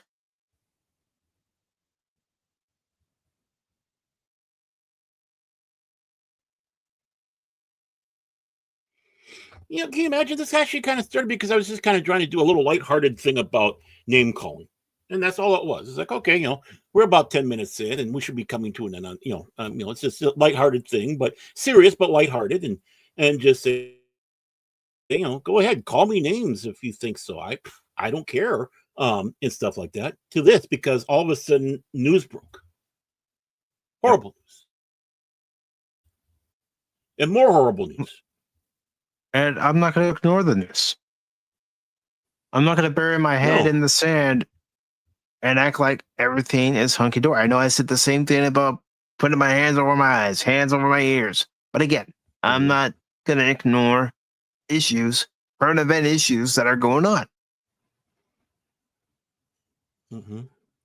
Right. I was looking for a lot of fun today, to be honest with you. So was I. But again, this enough.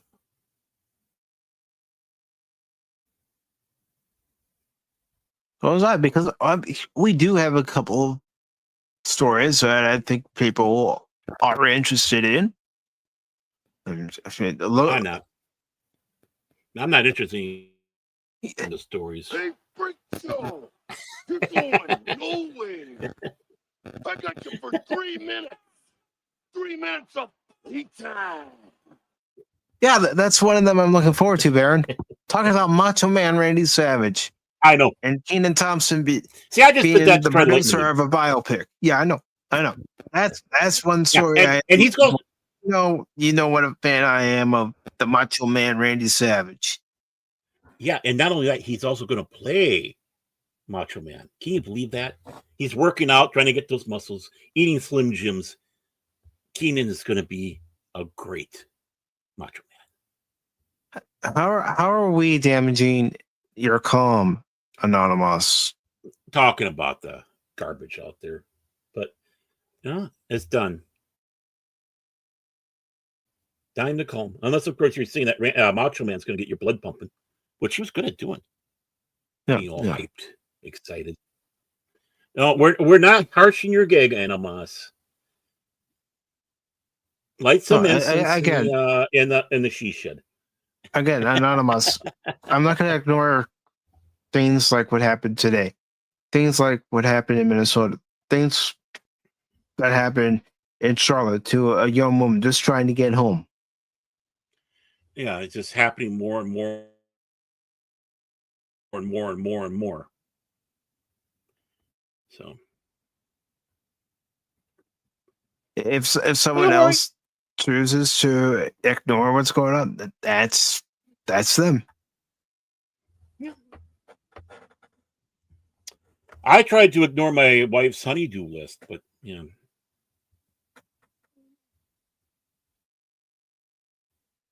But let's go ahead and get into our first story here, Baron.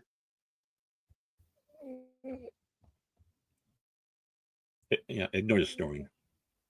It's a dachshund. I know.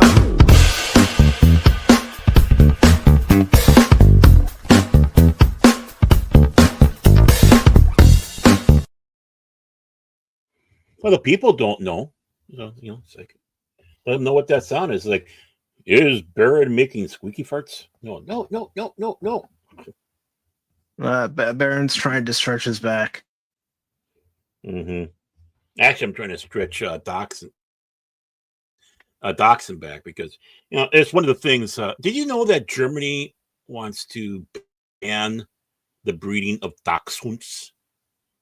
And it's because of their back, and unfortunately, because Dachshunds are known to have back issues because of the long body and stuff like that. And sometimes they're stupid enough to want to jump when they shouldn't be jumping off of things, and they can hurt their back.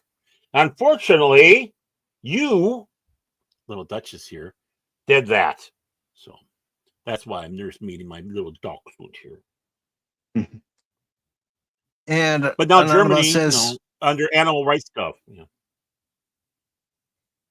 Yeah, the animal rights activists are going to go after Germany and say, no, we're not going to allow this. I hope. And that's the right thing to do. Yeah.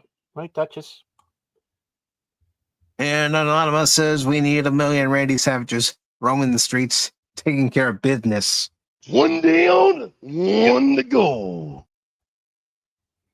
With a supersized long Slim Jim ready to go into battle. Oh, yeah. All right, so Next Star Media explains why it returned Jimmy Kimmel Live to its affiliate stations. This is from Fandom Pulse, specifically by John F. Trent. It was posted on the 27th. which was yesterday. And it says, whatever. Get rid of this. Nexstar Media announced it returned Jimmy Kimmel Live to its ABC affiliate stations on Friday and explained it came after conversations with the Walt Disney Company. In a press release, the company explained, "We have had discussions with executives at the Walt Disney Company and appreciate their constructive approach to addressing our concerns. As a local broadcaster, Nexstar remains committed to protecting the First Amendment while producing and airing local and national news that is fact-based and unbiased, and above all, broadcasting content that is in the best interest of the communities we serve. We stand apart from cable television." I was just saying, unfortunately, I got a doxy on me, so I'm not going to be affected by the pollen. If you know what I mean. It says, "We stand apart from cable television, monolithic streaming services, and national networks in our commitment and obligation to be stewards of the public airwaves and to protect and reflect the specific sensibilities of our communities. To be clear, our commitment to those principles has guided our decisions throughout this process, independent of any external influence from government agencies or individuals." Just 3 days earlier, the company had announced it would continue to preempt Jimmy Kimmel Live despite ABC returning him to the air. The company said, "We made a decision last week to preempt Jimmy Kimmel Live following what ABC referred to as Mr. Kimmel's ill-timed and insensitive comments at a critical time in our national discourse. We stand by our decision pending assurance that all parties are committed to fostering an environment of respectful, constructive dialogue in the markets we serve. In the meantime, we note that Jimmy Kimmel Live will be available nationwide on multiple Disney-owned streaming products, while our stations will focus on continuing to produce local news and other programming relevant to their respective markets." Nexstar Media's explanation came alongside Sinclair also returning Jimmy Kimmel Live to its affiliate stations on September 26th. Sinclair did not provide an explanation as to why it returned the show. And in their statement, it says, "Sinclair today announced that it will end its preemption of Jimmy Kimmel Live, and the show will return this evening on Sinclair ABC affiliates. Our objective throughout the process has been to ensure that programming remains accurate and engaging for the widest possible audience. We take seriously our responsibility as the local broadcasters to provide programming that serves the interest of our communities while also honoring our obligations to air national network programming. Over the last week, we have received thoughtful feedback from viewers, advertisers, and community leaders representing a wide range of perspectives. We have also witnessed troubling acts of violence, including the despicable incident of a shooting at an ABC affiliate station in Sacramento. These events underscore why responsible broadcasting matters and why respectful dialogue between differing voices remains so important. In our ongoing and constructive discussions with ABC, Sinclair proposed measures to strengthen accountability, viewer feedback, and community dialogue, including a network-wide independent ombudsman. These proposals were suggested as collaborative efforts between the ABC affiliates and the ABC network. While ABC and Disney have not yet adopted these measures, and Sinclair respects their right to make those decisions under our network affiliate agreements, we believe such measures could strengthen trust and accountability. Our decision to preempt this program was independent of any government interaction or influence. Free speech provides broadcasters with the right to exercise judgment as to the content on their local stations. While we understand that not everyone will agree with our decisions about programming, it is simply inconsistent to champion free speech while demanding that broadcasters air specific content. As a company rooted in local stations, Sinclair remains committed to serving our communities with programming that reflects their priorities, earns their trust, and promotes constructive dialogue. We look forward to continuing to work with ABC to deliver content that serves a broad spectrum of our communities. It says the company had previously demanded that. What a bunch of word salad. Yeah. I wanted an answer as to why you brought it back. Oh, I'll tell you why. Money. That's what it comes to. Money. Mm-hmm. The company had previously demanded that Kimmel issue a direct apology to the Kirk family. Additionally, they asked him to make a meaningful personal donation to the Kirk family and Turning Point USA. It stated that it would not return the show to air until we are confident that appropriate steps have been taken to uphold the standards expected of a national broadcast platform. And that's it. And this person has it exactly right. They bow down to the mouse, both of them. Bow down to the mouse. Well, it's probably probably worse than that. It was probably the mouse father. You know, he told them to come in. He had an offer they can't refuse. One of the guys probably woke up with horse's head in his bed. Things like that. And with their lawyers, their strong-arming lawyers, I mean, how hard is it? Just issue an apology to the Kirk family, just make a donation, boom, and we'll put them back on. Is that a hard thing to do? Well, apparently it is a hard thing. Apparently they were asking too much. Well, especially from Iger, that piece of shit. I mean, nothing what they were saying that brings in there. And the station, unless there are some contract stuff, you have to look in all the contract, but has the right not to air something they don't want. It happens all the time on network TV going to affiliates. That's how Channel 9 lost Fox in the first year. They only showed the Sunday night episodes, but they would not air the Saturday nights. And they were given ultimatum. Fox thought they were hot shit. They said no. Fox went to Channel 29. And, they blinked. I mean, you do have that. It's like, okay, we reserve the right not to have you have it. Again, it was what's in the contract. But no, there's a strong army.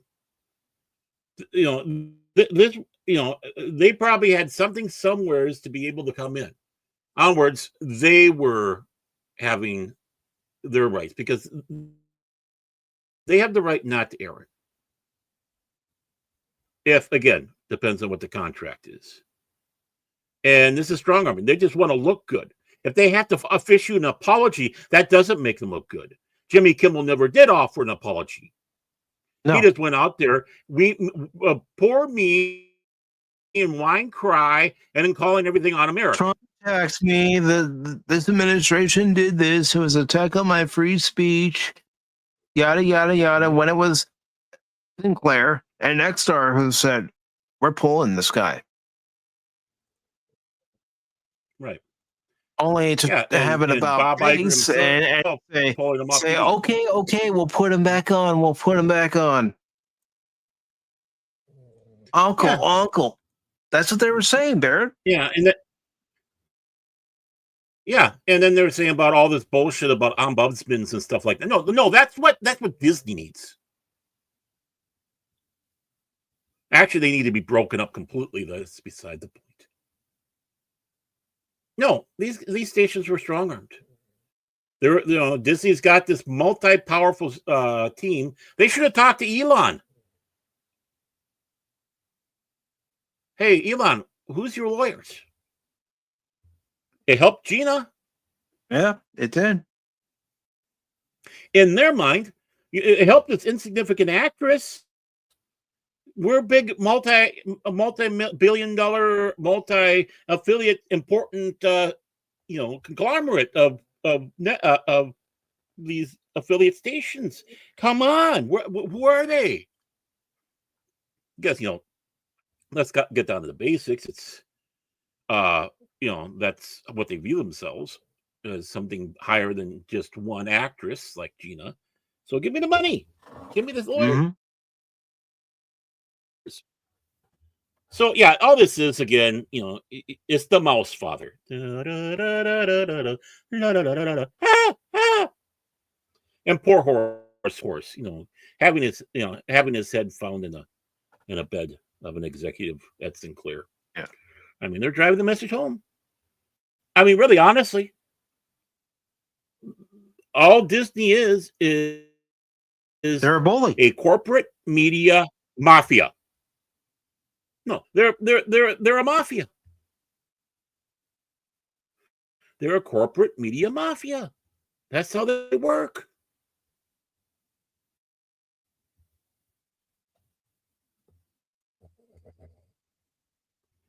Yep. I mean, how many Imagine all times this have there been cases brought against Disney, and magically Disney's lawyers say we've settled this case? Oh yeah, magically. Yep. Mm-hmm. It's happening far too often. Yeah, about the only ding they really had was Gina Carano, because they kind of walked away with their tails between their legs. Mm-hmm. Or they had They to came settle to an with her. agreement, but yeah, and they had to sit back and say we had to settle. It's like, oh yeah, how's that there, Disney? Fucking Bob Iger. No decency. No decency at all in these media corporations. And again, No, none Bob of them. Iger, you got blood on your hand. You got blood on your hand, Bob Iger. You do. You know what's happening. You're condoning it. You're helping it. You're scum. Same thing with you, Michael Eisner. I saw you out there bitching and moaning. Yeah, he was recently. You got blood on your hand too. And I'm not surprised, to be honest, because Eisner is a weasel. Always has been, from what I've heard about him. Mm-hmm. Even when he was with Paramount. Right. Always was. Yeah. If we had a noble and honorable people like Harvey Weinstein back in Hollywood. I'm trying not to laugh, but that was the intent, though. Yes. Let's see. It's disgusting. No, it was just strong arm tactics. I think they really did have. I think Sinclair and the other one did have the whatever it was, but I think they were just uberly threatened, probably with a ton of lawsuits, violations. And the thing is remember, Disney will still go after people even if they don't have, even though the other person is in the right, but they just want to do a war of attrition and destroy them. mm-hmm. Because they have all the money, they got all the lawyers, they keep them in litigation. That's why a lot of places have to cave into Disney, even though Disney is in the wrong. And anybody who can see what the case was knows that. But the other people just couldn't afford to keep it going. And some even going bankrupt. So, yeah. F you, Iger. Yeah. And happy Sunday to Adam Wannabe. I'm sure you heard about the shooting in Michigan, which we did talk about earlier in the broadcast. Mm-hmm. I mean, I guess I'm petty enough to sit back and go, I wouldn't mind seeing in the near future Bob Iger's living space, an alley next to Oscar. And all Oscar does is laugh at him. Call him a twat. You gotta sit this guy next to me. I had this whole alleyway to myself, and then you bring this schmuck along. Wouldn't that be a great show, though? I think I got the mix for a perfect show.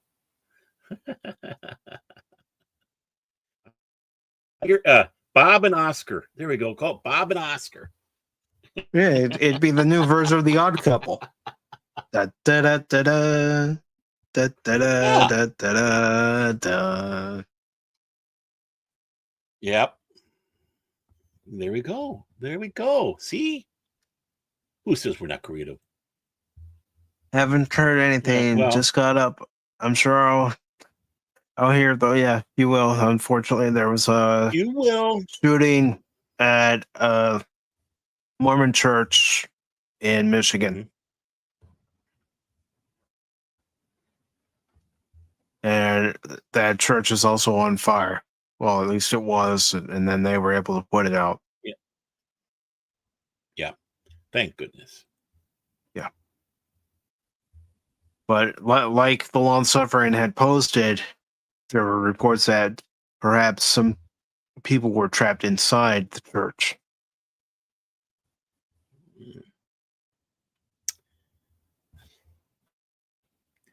So, yeah, good morning to the world there, Pat. I want to go back to bed now? I do. Unfortunately, curling up in bed doesn't make the problems go away. They're still there. You wake up, they're still going to be there. Duchess absolutely disagrees with you. All right. Well, curling up in the bed has been perfect for me. Well, that's Duchess. It's Duchess. You know her. She's a weenie. She's a Wiener dog. She's a Westhund.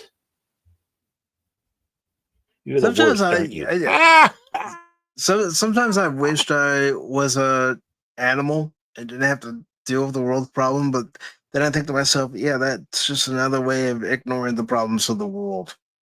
Do you really want to do that? Well, I had the same thoughts, but what distracts me is I don't want to have to lick my own balls, and then that just okay, that ruins the fantasy of being an animal. Yeah, just keep it real. It also changes the conversation, so I'm gonna go ahead and bring up the next article here in a little bit.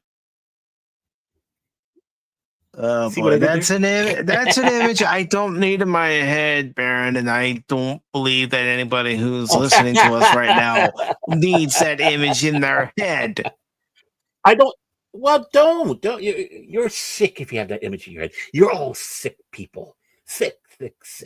You're sick for even mentioning it. I am not Ron Jeremy. I'm not the human hedgehog. And see, none of us knows who you are. No, I am not. No. I'm not Ron Jeremy. One, I'm not in jail. But let's get to this next article here, ladies and gentlemen. Ooh.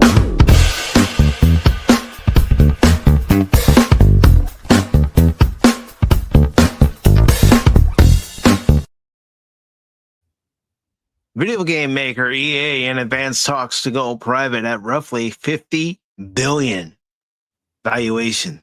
$50 billion. Oof.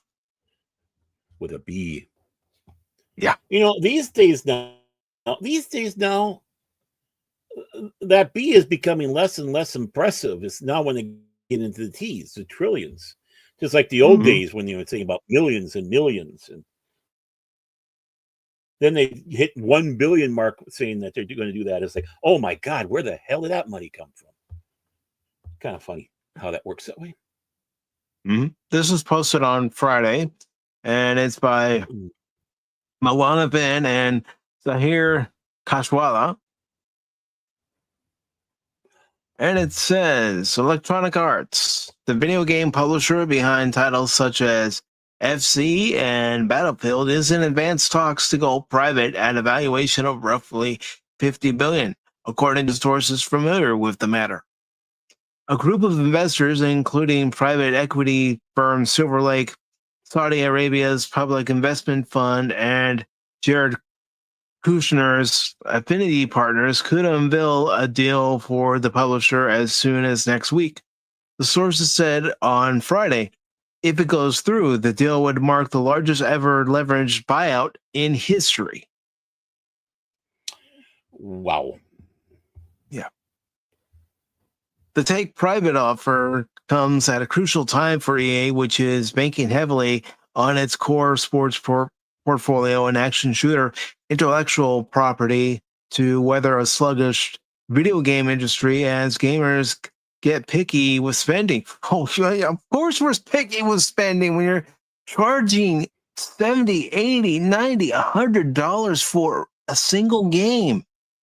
A lot of us are going to pick and choose what games we're going to buy. That's why when we see... What the hell you say? That's why when you see a game like Jump Space, which is currently, and you might as well say open testing for $20, that's why some of us are going to jump at that price. Go ahead. Right. Let's say $80 for a game or $20 for a game. $20 for 100, Alex.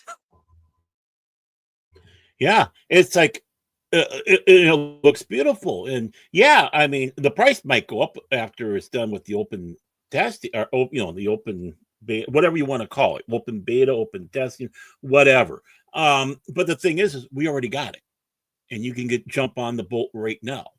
It helps them with their budget. We get to play the game and send them, and send the information. I mean, how can you not be a part of it? And literally, you are part of the process by doing that. Mm-hmm. And you're letting them know they want that feedback. So they're hearing it from you, the player, not some contrived groups of people in a bubble who basically scream out, make it lame, make a game, put a chick in it. It goes on to say... You put a chicken if you want. It's the Jump Space, but that's if you want. Well, there are chicks in it. You hear their voices, you just don't see them. You don't see anybody's face. I know. I don't know how that would be affecting me a little bit. There's like, but don't I get to do more character creation than this? But okay, I get it. We're all enough. Maybe as it goes along, they'll add stuff like that. I mean, at least you can customize what your helmet looks like and what your ship looks like on the exterior and interior. Speaking of ships, I got a new one. A small little fighter. You finally got a new one. Forward weapons. And honestly, that ship's more the Defiant than the Defiant.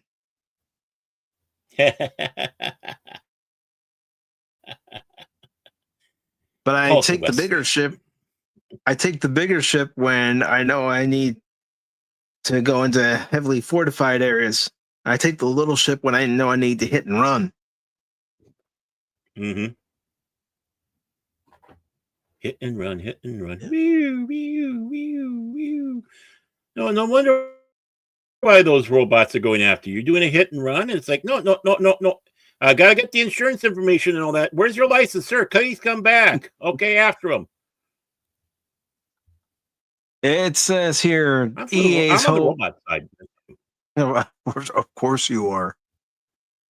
EA's hopes rest heavily on Battlefield 6, the latest installation in the popular shooter game franchise that has been lauded by fans for its detailed visuals and intense combat, and which many analysts expect will sell millions of copies, as well as on its soccer title FC 26. Well, I know as far as Battlefield 6 was concerned, there were people who were streaming the demo, when they had the free demo weekend, and a lot of people were liking what they were seeing from the demo. They're just hoping that it carries to the actual game upon release. Understandable. Yeah. Says the And deal of course, to take I don't see, I can see them. I can see them having a problem with soccer because, well, it's soccer. Well, yeah, but it's popular in other nations. Just because it's not popular here doesn't mean it's not popular other elsewhere. nations, Baseball, you could say in certain markets, it's still popular here in the United States, but it's not popular around the world. I remember when we had the Kicks in Minnesota back in the 70s. That was a groovy time, the 70s. Oh yeah, man. Oh, I mean, you got the ganja, and that's where I go, hey man, this game soccer is pretty cool. Yeah. They took the ganja away, and it's like, what the hell is this crap? And I'm kidding, soccer fans or football fans, you want to call it. I'll be just have a disco ball hanging in the middle of the soccer field, and everybody can have a disco night. Oh, that'd be cool. Turn out the lights, and just have a few spotlights shining on the disco ball, of course. But hey, Mike, you and I've got $1 million. We can do to soccer what Banana Ball did to baseball. We better get this going before the someone steals. You think it would fly? It would fly, man. I mean, I'm sorry, soccer's boring. I'm kicking the ball, kicking the ball, kicking the ball. Oh, people say that about baseball. Hitting the ball with a wooden stick. Well, see, and that's why you got Banana Ball. Hey, it will work. But getting back to the article, I tell you. Yeah, I know. Getting back to the article, it says the deal to take EA private would also mark further consolidation within the industry after titans such as Activision Blizzard and Zynga were swooped up by even larger firms, further reducing the number of publicly listed video game companies. EA does make sense as an acquisition target. The cash flows are fairly consistent, and EA's annualized titles make for predictable revenue profitability. DA Davidson and co-analyst Wyatt Swanson said. Shares of EA closed around 15% higher on Friday. Large cap M&A is also rebounding in 2025 as boardroom confidence, consolidation logic, and cheaper capital are finally lining up again. Goldman Sachs president John Waldron said earlier in the week CEOs and boards were stepping out after a 2-year lull, with U.S. mega deals leading the charge and expected Fed rates cuts easing the cost of capital conditions that make it easier to pursue scale synergies and strategic repositioning through mergers rather than organic investment alone. EA Affinity Partners and PIF did not immediately respond to Reuters' request for comment. Silver Lake declined to comment. Affinity Partners, founded by Reuters, whatever.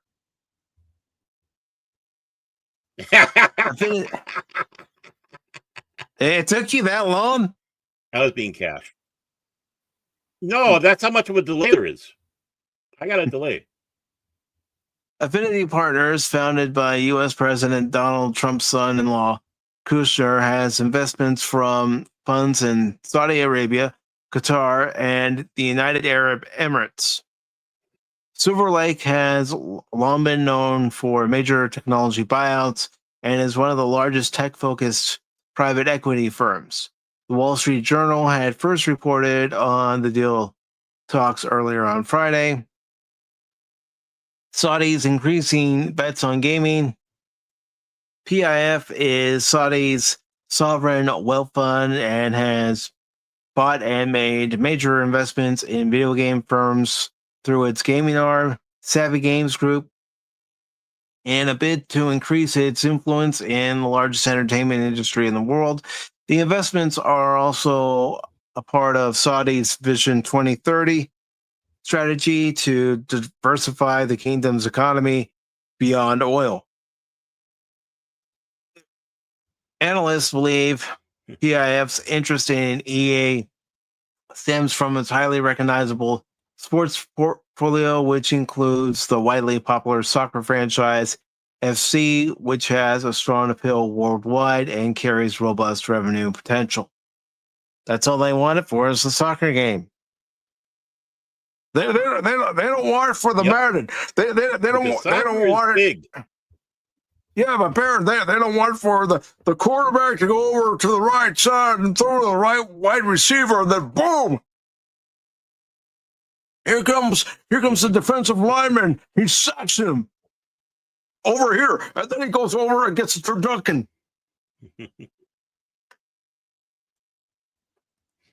For Saudi, yeah.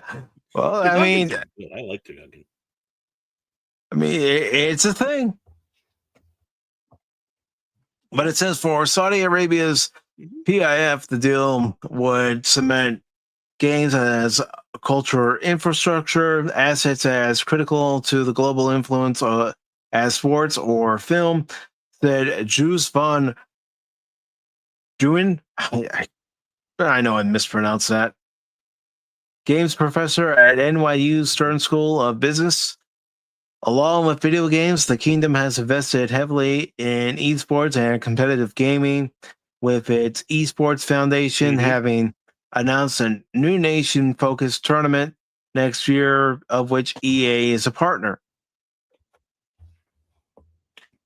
And I see that channel out there. It's like from Dubai, and stuff like that. Mm-hmm.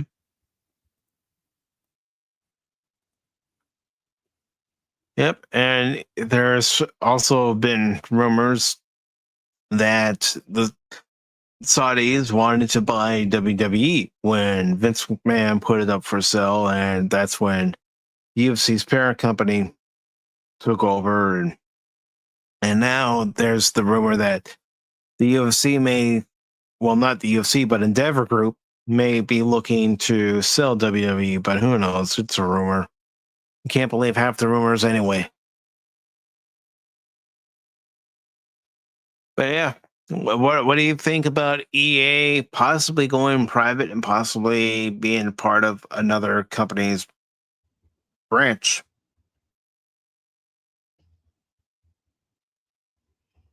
Hi, I'm back.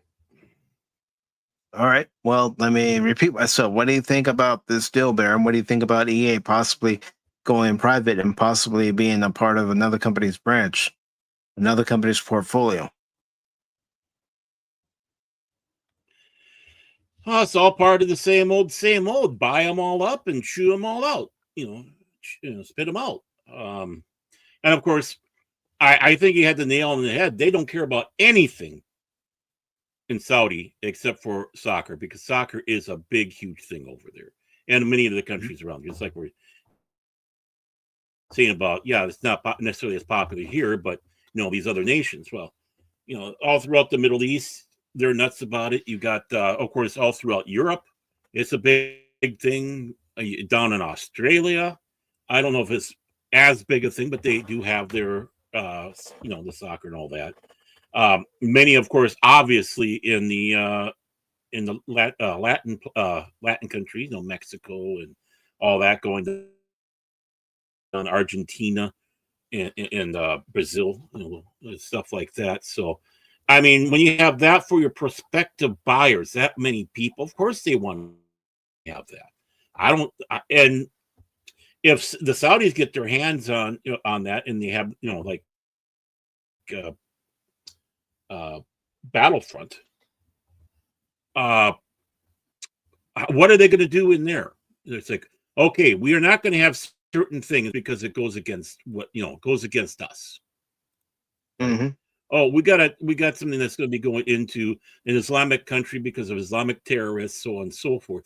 No, we're going to change that. It's going to be a bunch of people in middle America wearing red hats. That type of thing. And, yeah, it's just, I don't know. I don't like seeing them get it. I'm sorry. Well, nothing's saying that they've got it yet. They're just one of the potential. No. Yeah, the potential buyers. I don't want them to have it. I don't want a part of another person's portfolio. I want this to go to someone who's going to be absolutely creative and bring us back what we used to have. And not just going for one thing, which obviously the Saudis are. Yeah, again, anything else is I've already said my piece. They only want one property, and that's the soccer. I mean, yeah, exactly. I mean, are they going to have Israeli teams then? I know it sounds ridiculous, but look how Israel is. Look how politics will creep into there. Oh, we don't like this country, so we're not going to include this country into the game. Right, exactly. So, it's bad enough that you have properties that were done here going outside of the country. And then you start going to these countries that I know they're a quote-unquote ally and such, but I don't trust them. Russia was an ally for a while. I don't trust them. It just comes to that. So, no, this would be a bad move. And if someone's offering $50 billion, of course, right there should instantly tip your hat. Who's the one that's wanting that? Yeah. Mm-hmm. They got so much money they can piss away. It's like, oh, you're overbuying this. I don't care. I just want to make sure I get it and no one else can match me. Yep, that's all it is. They're showing that they have the most money, and they look at it like this. We have the most money, we have the most say, we have the most power. We get this, nobody will be able to stand in our way. Right. It's like the guy who goes out, whips his out in the men's room so everybody can see, going, see? Look how big that one, you shorties. I mean, it's basically the same thing. It's like, insecure much? But, just like, Padawan, last time I played a soccer game, what's the Atari 2600? I'm not kidding. Last time you want to know last time I played a soccer game, Baron? 1996 on the Sega Genesis. FIFA. Ooh. That's how it's been. Oh, you mean that fine, upstanding, honorable organization of football teams? Okay, yeah, FIFA. That league, that's the paragon of virtue. That is the last time. But that, I beat you, Mike. I beat you because, like I said, Mike. I mean, if I ever get my Atari going, or maybe get one of those retro consoles that they got that look good, you can play your own games in, or most of them. Maybe I'll play it again. I got the cartridge somewhere here. Play some of those old games, man. Atari was the king, the boss. No, 24/7 Fusion Media is the king. Yeah, he's Tower of Power. Yes, because he's part of the Primetime Kings. And he's going to go out there. He's going to blow this shit up. I think he likes my impersonation. He always seems to laugh. Either that, or he's going to show up on my doorstep with a baseball bat. All right, let's see what Jace sent me here. Oh, really? Probably something to do with squirrels. Really, Hollywood? If this is true, Then why the hell did they come to an agreement with the Actors Guild? All right, Baron. Is it more Well- stuff that I predicted? This is go in the category of Baron said it I'm gonna first. let you. I'm gonna let you read this. I'm gonna let you read this. Look at the link, and you tell me. I think you can tell by the sound of my voice. The answer is there, right for you. Okay. I may have seen it. You're calling her up? It's in the private. And I'll pull it up. I'm talking about on screen. I'm talking about on screen. Yeah, that's what I mean. I'm gonna pull it up. Don't worry. I'm gonna pull it up. Don't I always? It's a picture that looks like a woman that.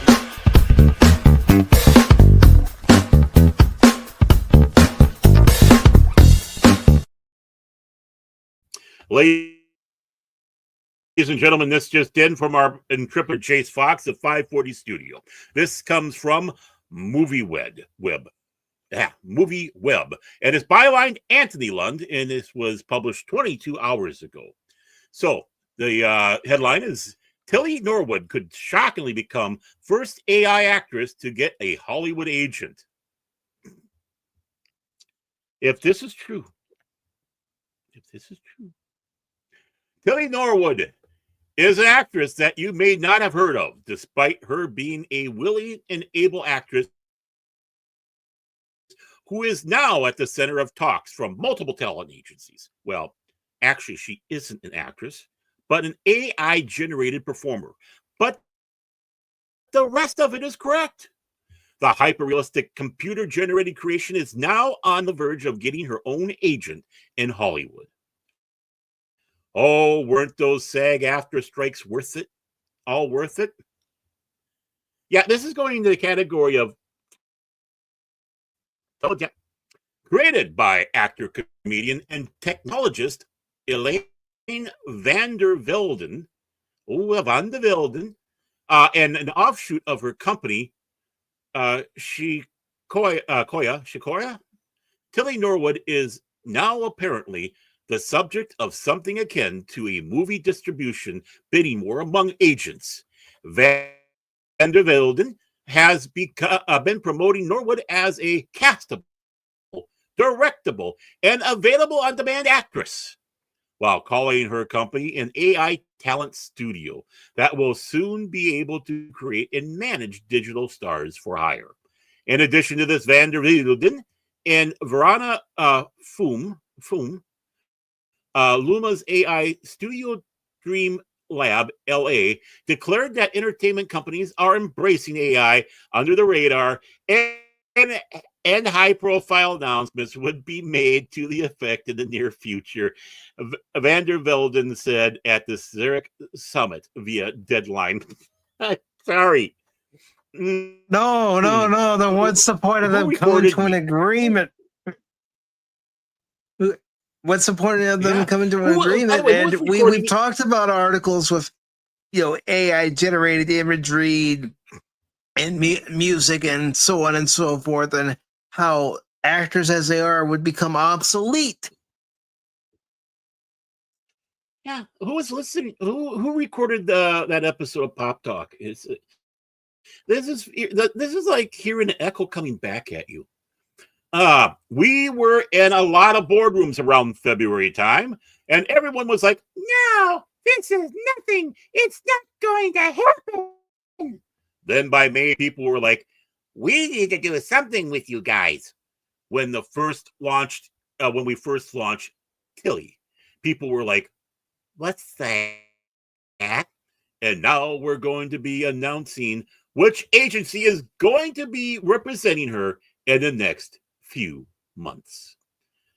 Foom added, historically, the studios have been very slow to adapt, at least publicly.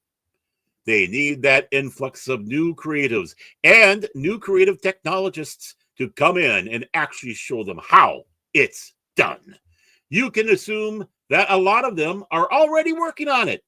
If the AI generator character, let's accept it, that's is what it amounts to, does manage to be signed up to an agency that is used to working with real human actors, then there is clearly going to be a whole new level of fallout over what this could mean for the future of the entertainment industry. Well, why deal Hey. with an actual human actor when you could just tell the AI what to do and the AI will be compliant? Yeah. Hey, Fran. Hey, Franny. Hey, Franny. Hey, Franny. Look what you have wrought, Franny. This, good job, Franny. Good job, Franny. Okay. So, what could an AI actress getting? What could an AI actress getting an agent mean? There we go. Just 2 years ago, Hollywood came to a standstill, thanks in part to the concerns over AI's evolution into threat of livelihoods in the entertainment industry. Now it looks like things could be worse than ever before, with Tilly Norwood stepping out of the shadow of being a one-off gimmick to begin a fully formed job-stealing AI actress. One that could turn out to be the first of an endless number of bespoke actors and actresses available to work in projects at a moment's notice, and could not bring with them demands for intimacy coordinators, personal trainers, are increasingly high paychecks. While this may not have been something that has been hitting the headlines until now, you can guarantee that if Tilly does acquire an agent, we will be hearing a lot more about it in the coming months. If you listen carefully, you can hear the picket lines materializing in anticipation. And the thing is, he tacked back at the end. I was just going to say, I'll say what I said when the Writers Guild was on strike and the Actors Guild was on strike. They did it to themselves. Mm-hmm. Right. And, in that part right there, you're bringing with them demands for intimacy coordinators, which was a big bullshit thing anyways. Of course, personal trainers, well, yeah, especially if you got a movie where they got to stay in shape, I can understand that, or, help build up, are increasingly high paychecks. That's the other thing. It's like, they're wanting more and more money. But, yeah, they're going to get the picket line, but that picket line ain't going to do them good. 3 years? Did I say 3 years? Didn't I say 3 years? You said 3 Folks, years. if this is true, but this is only 2 years, and it's already happening. Yeah, that's how quickly it's moving. They still don't have. Right. So I said within 3 years. So we're within that 3 years, and the writers are coming next. What's going on? If this is true, really, honestly, which it appears to be, I hope this is not a joke. But as that goes, if this is true, they're further along than this. This is just, it gets you wondering, because this lady, this Van der Velden, is a comedian, right? Now, I'm not saying comedians don't get involved in these big corporations. They do. And such. I never heard of this Van der Velden. So, to be honest, I'm kind of getting a little, okay, let's see if we start finding more stories, especially when you have a comedian. But if it's true, yeah, they're going to strike, and the studios are going to say F off. Well, why should we take heed to you guys?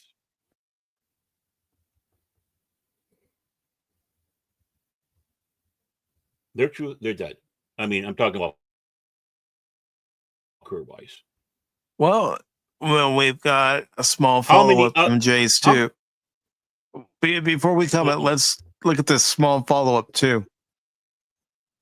Yeah. Okay. That Jace just sent me. Okay. I got to make that bigger because nobody's going to be able to see the text if I don't make it bigger. Oh, okay. You're reading it? Okay. Okay. Good. You can read it. I was planning for Pop Talk. for Mike and Pop Talk. Where's Cash? He should be. I was. doing this. Oh, that's right. He's with he's the getting ready Angels. to go to a He's with baseball game. He's going to go watch a bunch of losers. He's going to be with the Angels. I have fun with that. When I saw about the Angels, like, oh, that's going to be so much fun. He's with the. Ooh, hello. That means. You guess. Yeah. All right. So Tata. What a name. Hi, I'm Tata. Yeah, they're nice. Timbaland launches AI music company Stage Zero with first AI artist Tata. Okay, interesting name for an artist. Grammy-winning artist and producer Timbaland nice has ones. launched. He's AI Baron. Timbaland has I know, launched. but you can still appreciate Dexel Tatas.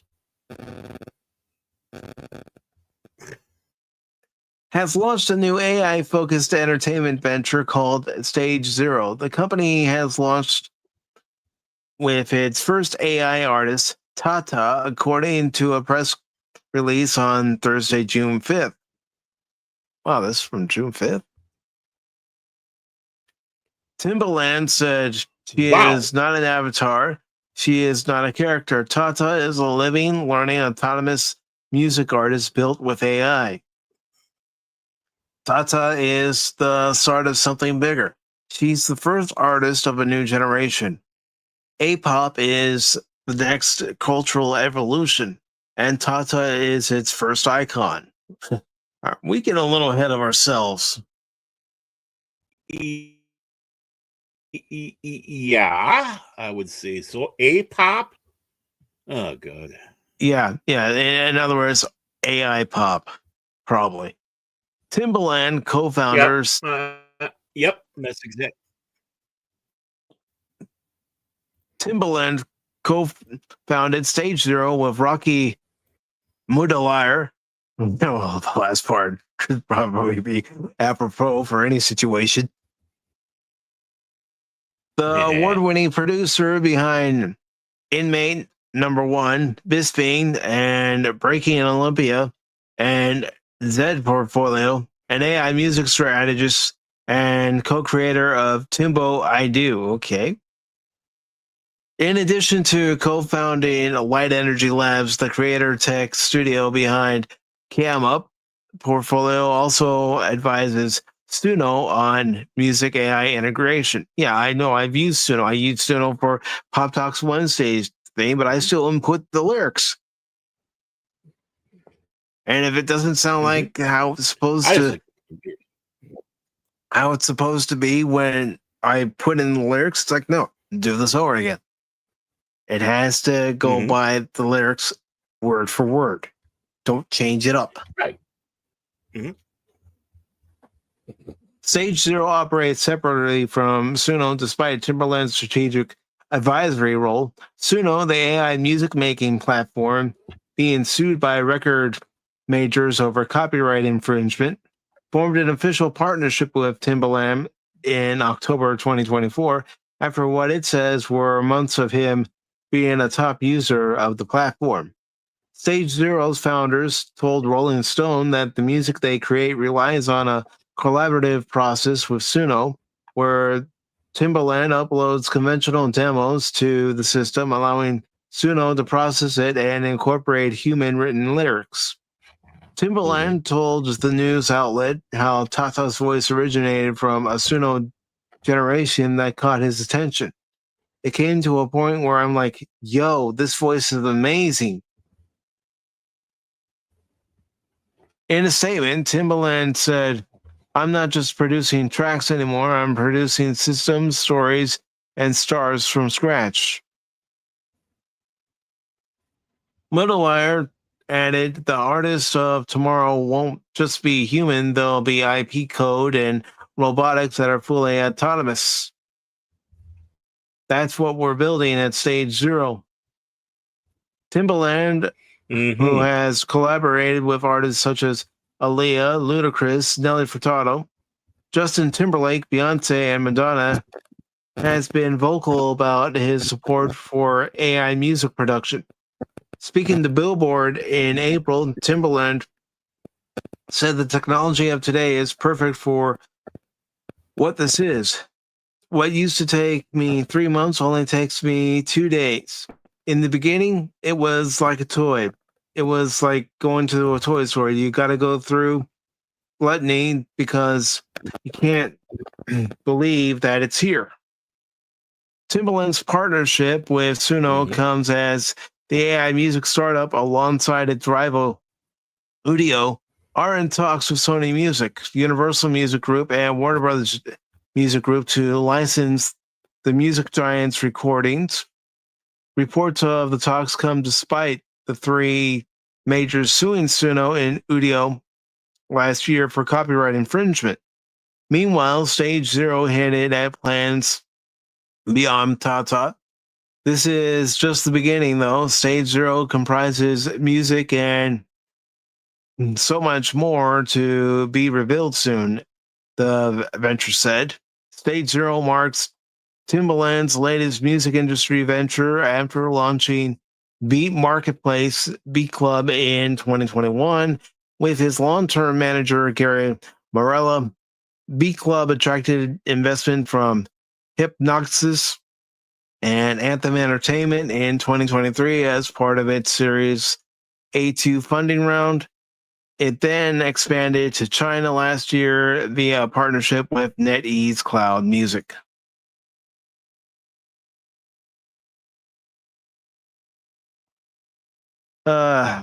Let's see.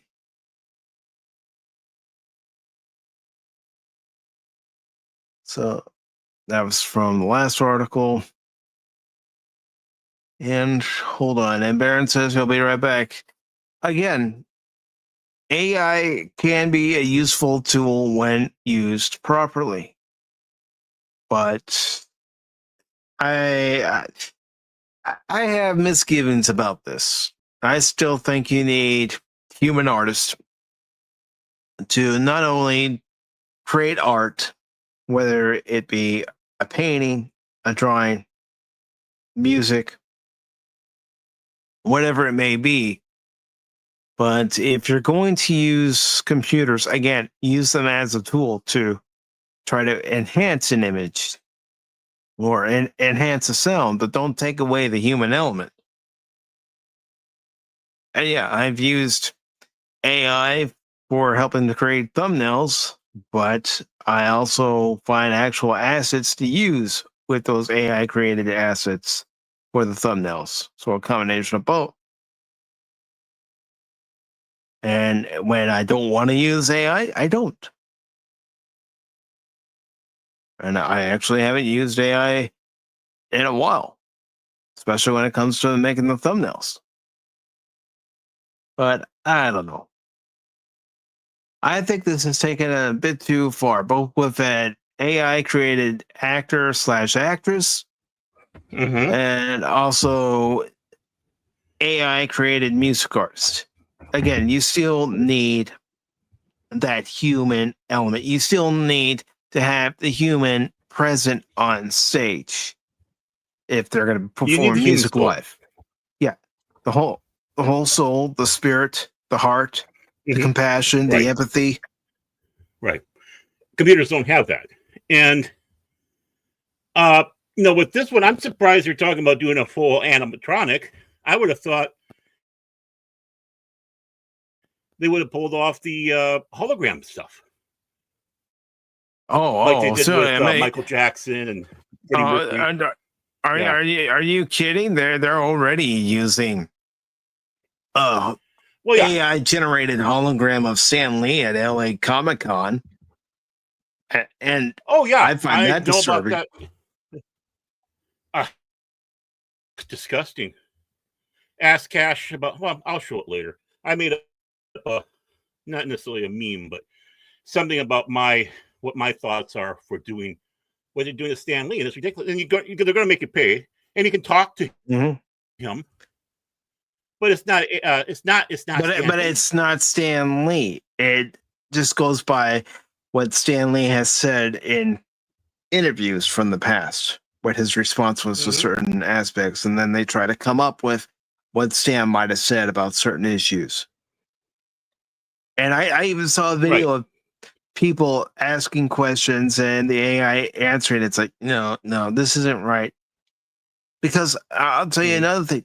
As much as I would love to talk to any of my relatives who are no longer of this earth, I wouldn't want an AI version of them because it's not them. Right. It's not them. They don't know me like, and I'm saying they being the AI wouldn't know me like my actual parents knew me, like my grandparents knew me, uncles knew me. I mean, on that case, I think it would be different if you were sitting down like you're watching an interview or where they're just talking, but it's not an exchange, you know, like a documentary. That I can see it working, but and I think I think we are also forgetting that other little elephant in the room, and that's the writing aspect. So now we got the music, we got the acting, the writing. Well, we've already subjected with some articles that we read that they were written with AI. Right. But what Hollywood is doing, you know, again, underground. I mean, I don't know if this Vander or whatever, no, I don't know if she's in league with a studio or by herself trying to push. I don't know if it's even a joke. But imagine all the money that's being poured in at Warner Brothers, Disney, all across the board to do this. And they're not going to use no stinking agency. No. These are like they're, you know, back in the day when you had an actor and you had an actor and they were contracted to one studio. You know, Bob Hope would be at this studio. But sometimes they might go on loan to another studio and they would make note of it. You know, Bob Hope is on loan from because it's a different movie company, and you know there was money that got passed. Well, that's what they're doing here with these AI, or would be doing, I'm sure, is going back to that old system. It's like, and they're going to keep their eye out to make sure that the other ones won't make any others that are similar or too similar to what they have. So that's going to be an interesting war. Oh, you know, I mean, I got Dickie Cox here. He's our main star, but wait a moment, what's going on over here? You got Richard Long. Richard Long looks a little too close to Dickie Cox, and the mannerisms he usually put him through. What's going on here? Because you know you're going to have that. That was always kind of the case. You know, who's going to be the poor man? You know, this or that. You know, Sean Connery had his brother. Martin Sheen has his brother. Has his brother. You know, we can't afford Martin Sheen. Let's go with I think was it Joe Estevez? Yeah, Joe Estevez, I think it was. So it's like he's like the team Martin Sheen. Things like that. So it's going to be interesting to see on that. I think they're further along than what we saw in that article. Maybe it's a red herring. I don't know. Going with the music again. The one thing that did surprise me was the animatronic thing. I just would have thought they would have gone out there and done like the hologram shows, because you know part of all this is them dancing and hopping around and you know doing performances, and I can't see an animatronic doing that. I don't think we're at that phase, unless you want somebody sitting in a chair strumming a guitar, like Don Williams. So. That's an interesting thing and take on that one. I mean, I hope these stories aren't BS because I hate to be commenting on stories that are BS. Part of me thinks that I wish it was, but the sad thing is our talent has gotten so carried away and egotistical. They're making things impossible as well as the studios. Especially when you had the writers going out there demanding you have so many writers on for a series, no matter how big or small the series is. And what what would that do? Again, what does that do for a budget you're trying to get going? Get something going. Yeah, you were this big buck, but every little nickel and dime, you start considering every project you have. Now you are by contract have to have all these there. The one's probably just sitting in the corner eating his belly button lint. While the other ones are probably playing on the Wii, and then a couple of them probably might be actually trying to get some work. But they have an IQ combined about 46. So I'm waiting for that one to come in. This is a disaster for talent. I hear the voiceovers, and they don't even disguise some of them because the overused voiceover guy that kind of sounds a little cocky and arrogant and has an uptake when he talks. AI, and it seems like a lot of the streamers love to grab him as the guy to go to. Now I'm seeing him on professional commercials. Just like, couldn't you have done a better job than that? One of the sports betting sites with the dogs, AI. Other commercials I've seen, not even good. They're not even good AI.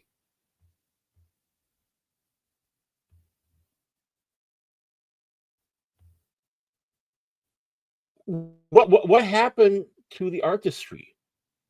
AI is fun. I dabble in it. I play in it.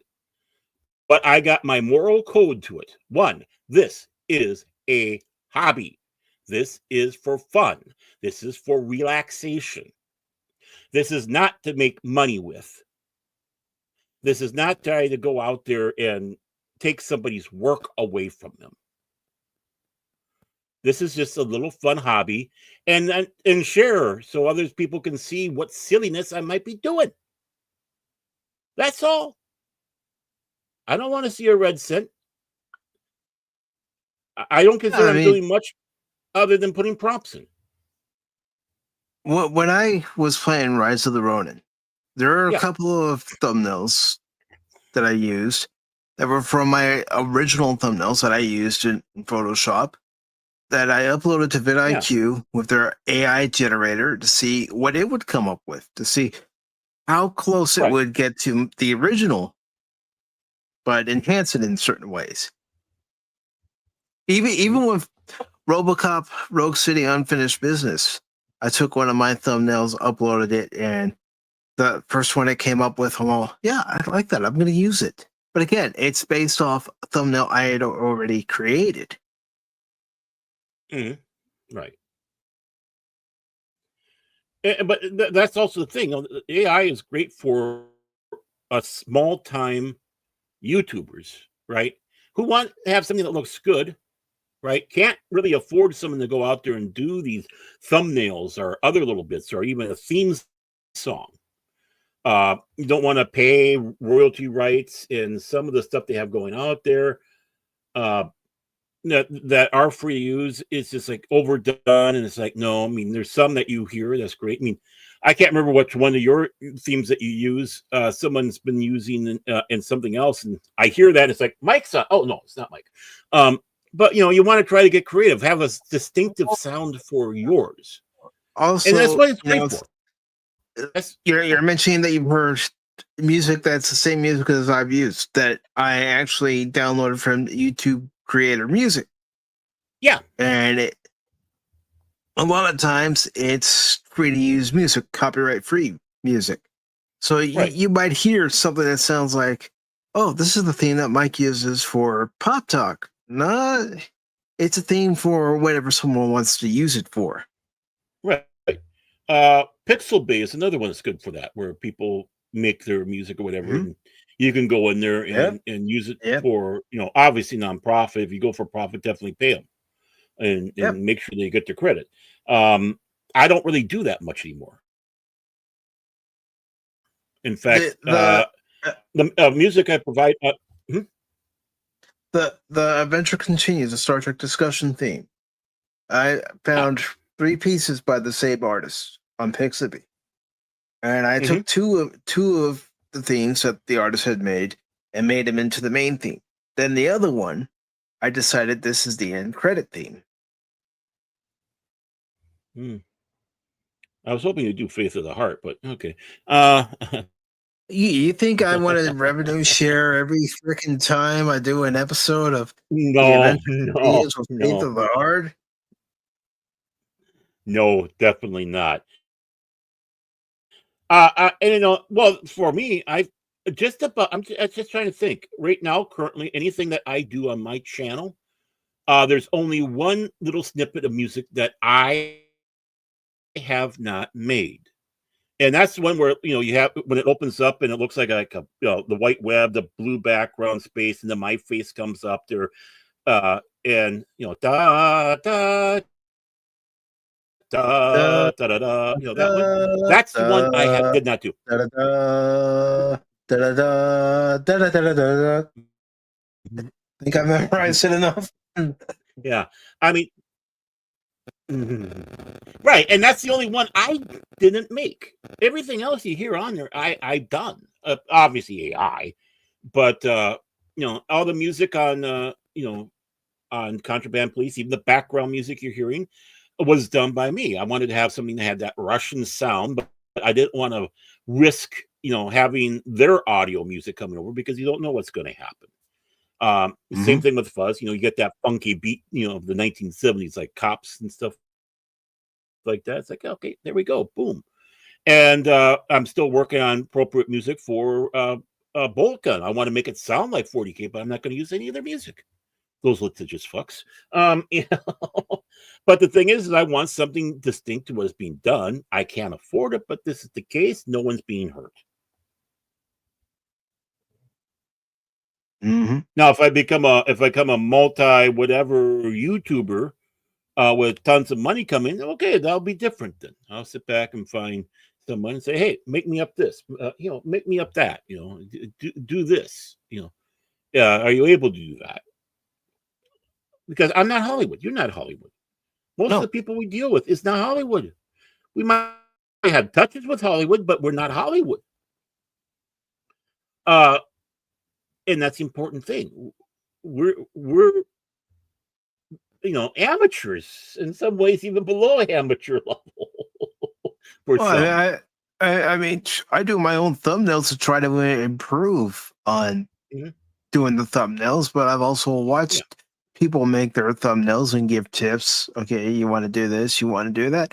Heck, one of them, he was here earlier today, Fat Steven. I watched him doing streams where he's showing what he uses for making thumbnail. Fats used to show me, when we're doing the Kings, what he was doing and going through his little portfolio on the computer. It's like, my God, you're really talented. Come on, you could, But and then he says he's not talented. I love that part. I'm not talented. Fats, you are.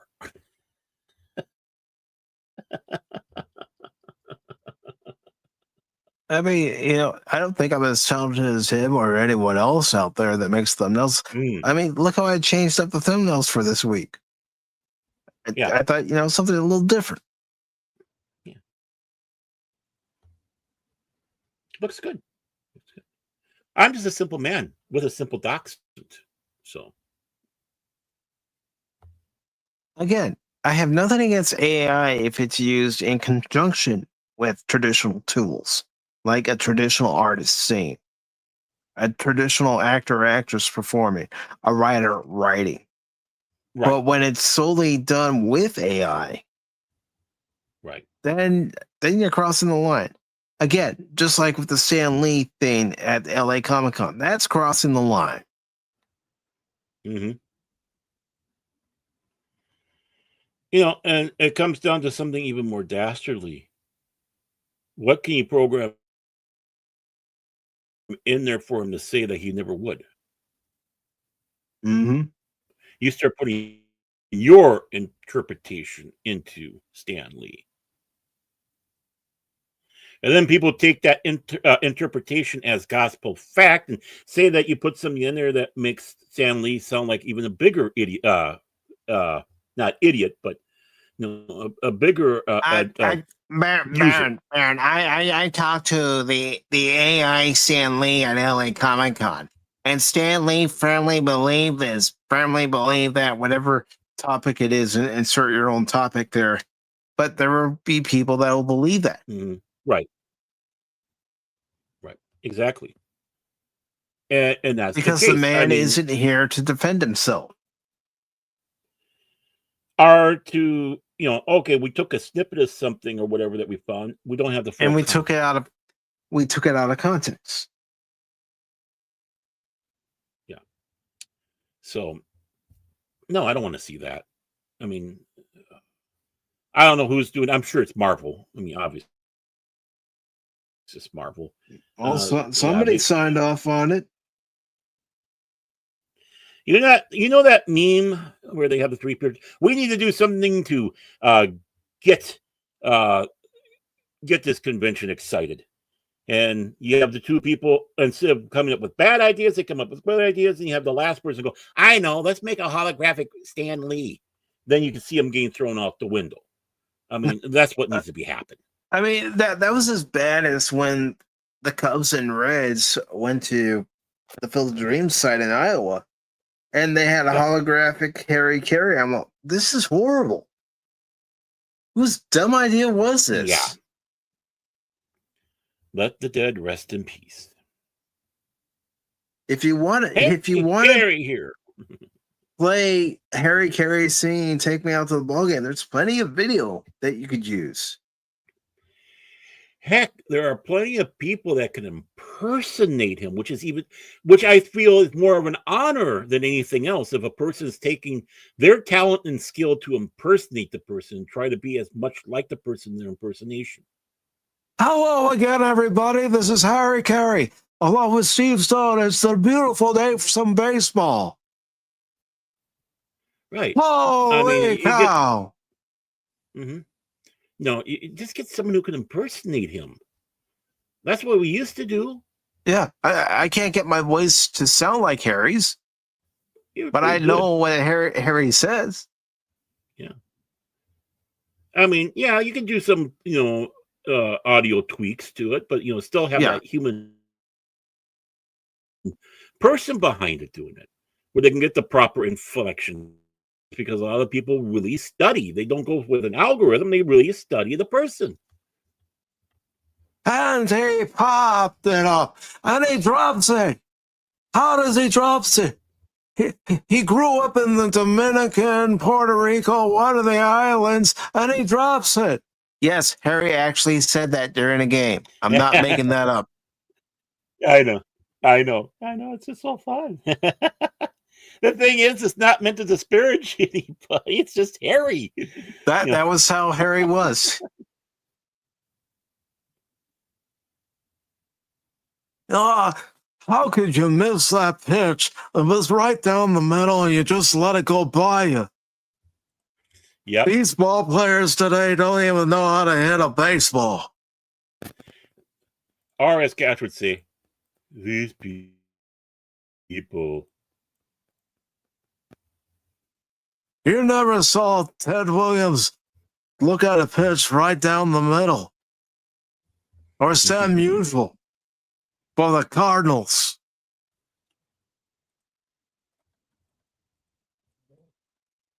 But we do have another story that we are going to be talking about here, folks. You don't have to hear my Harry Carey impression much longer. And here we go.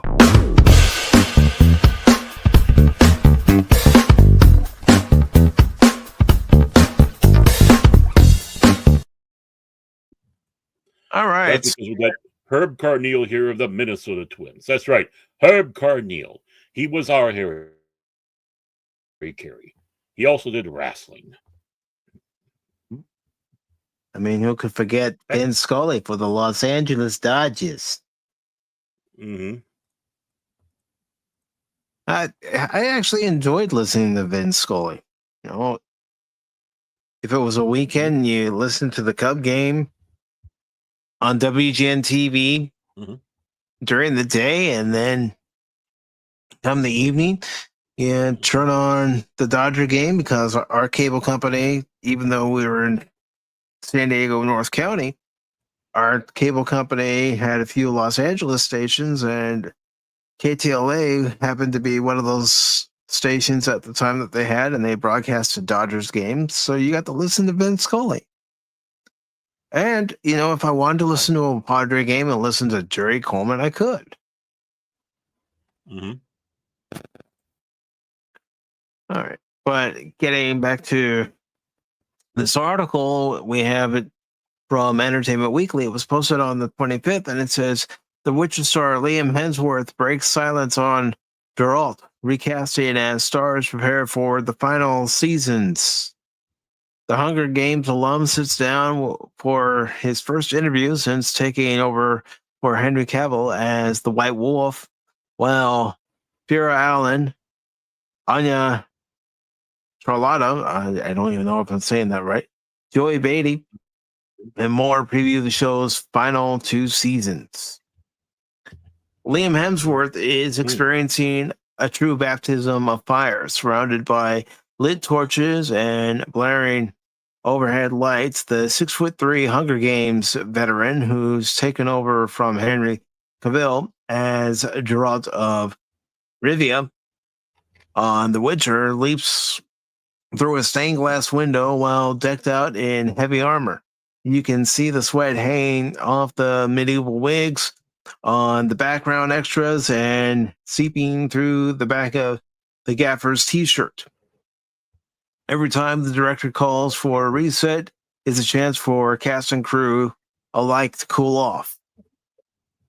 Freya Allen, playing Princess Cirilla of Sintrot, might have it the worst.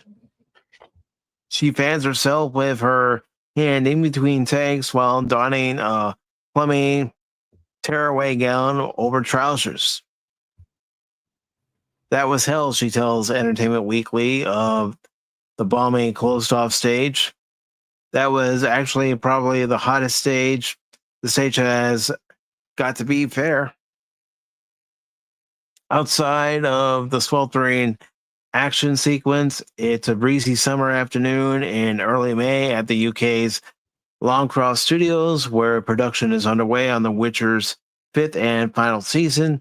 The cast and crew, many of the former decked out in medieval courtroom garb, congregate in the center of the studio lot where they have their own local coffee shop. Must be nice. I go back to my tent where I have an air conditioner and just try to get some air up the back of my chest plate. Hemsworth recalls of his experience on set that day. It takes 2 or 3 people to put it on and off, but it looks really cool. This interview marks the first time Hemsworth has spoken about the show since Netflix announced the brother of Hollywood's Thor would succeed Cavill for season 4. All 8 episodes available October 30th. Yeah, 8 episodes are considered a season. What a joke anymore. Only in England. But, yeah, only in England. A recasting that shook the fan base as the top executive producer Lauren Hisrich tells it. The conversation on Cavill's departure was underway for a while, with the actor personally wanting to end his time as Geralt. Rumors at the time suggested creative differences, but Hisrich acknowledges that phase could mean just about anything these days. He had plans for other roles that he really wanted to commit himself to, the showrunner says from her office at Longcross Studios, sitting in front of a painting that depicts the lightning strike of season 3's sorcerer bloodbath, known as the Thane Coop. As for us, you don't want to hold someone and force them to be doing something they don't want to do. I think that's why it felt like a really symbiotic decision. Sorry. Reps for Cavill did not respond to EA's request for comment, though his fans know the broad strokes of the story. Cavill posted on Instagram in 2022 that he would return to play Superman on the big screen after being told by the studio to do so, only to learn from the new heads of DC that they were moving in a new direction for the franchise. The actor has since pivoted to developing a TV series based on one of his favorite games, Warhammer 40K, for Amazon. He's also set to star in the new Highlander movie from John Wick filmmaker Chad Zaleski, which recently paused filming due to an injury Cavill endured on set. My journey as Geralt of Rivia has been fulfilled with both monsters and adventures, Cavill said in a statement released in October 2022. In my stead, the fantastic Mr. Liam Hemsworth will be taking up the mantle of the White Wolf. As with the greatest of literary characters, I pass the torch with reverence for the time spent embodying Geralt and enthusiasm to see Liam take on this most fascinating and nuanced of men. I cried. Anya Charlotta playing Yennefer Cavill's on-screen love recalls of hearing about his impending departure. I remember it so vividly. It really impacted me. We were so bonded to these people, and to lose such an important member of the team, I put everything into this character. I started The Witcher having not much work under my belt, and this show means the world to me, so it hurt. Alan adds, The Witcher is a big part of our lives, and any changes like that hold a lot of weight to them. The main characters said their goodbyes properly to Cavill over a phone call, and Alan has since messaged him a few more times. He was Geralt for Siri for so long, and that's sad to let go. She continues, but I was also really excited to see what Liam's done with the role. Alan understands the massive fan sentiments around Cavill's leave, but me, Anya, Joey, Betty, as otherwise Cracking Bard, Skirt, we're all still here, she emphasizes. Some of the series' most exciting stories are really coming to fruition in season 5. It's good to remind people that there's still the original people, and there's something exciting to be able to see a new version of that Geralt character. And then it says, Hemsworth remembers the moment the recasting news broke. There was quite a bit of noise, and I had to put that aside. It started to become a distraction, he says. I dealt with that sort of thing in the past a lot, and at the end of the day, I love making movies and I love telling stories and acting. I just don't want any of that to affect my way of telling the story that I'm trying to tell. I jumped off social media and the internet most of last year. Hemsworth was the first actor Hisrich spoke with when the question of succession came up. In between seasons 3 and 4, she says his name has been out there for a very long time. Hemsworth was a very vocal fan of The Witcher because of the video games. He estimates he played the 2015 entry, The Witcher 3, The Wild Hunt, several times through. He doesn't recall ever actually completing the main story. He still refers to it as one of the best video games of all time. It came out of nowhere, Hemsworth said of production's initial offer. I was as surprised as anyone. He had his doubts, but decided he needed to dig more into the books and the first 3 seasons of the show to see what he could potentially bring to this character. both literally and figuratively. The 6'1" Cavill left big shoes to fill. I'm a massive fan of Henry's, and I'm a fan of what he did in the show, he says. What he gravitated toward was the lighter, more human side that exists underneath the stoic veneer of Geralt.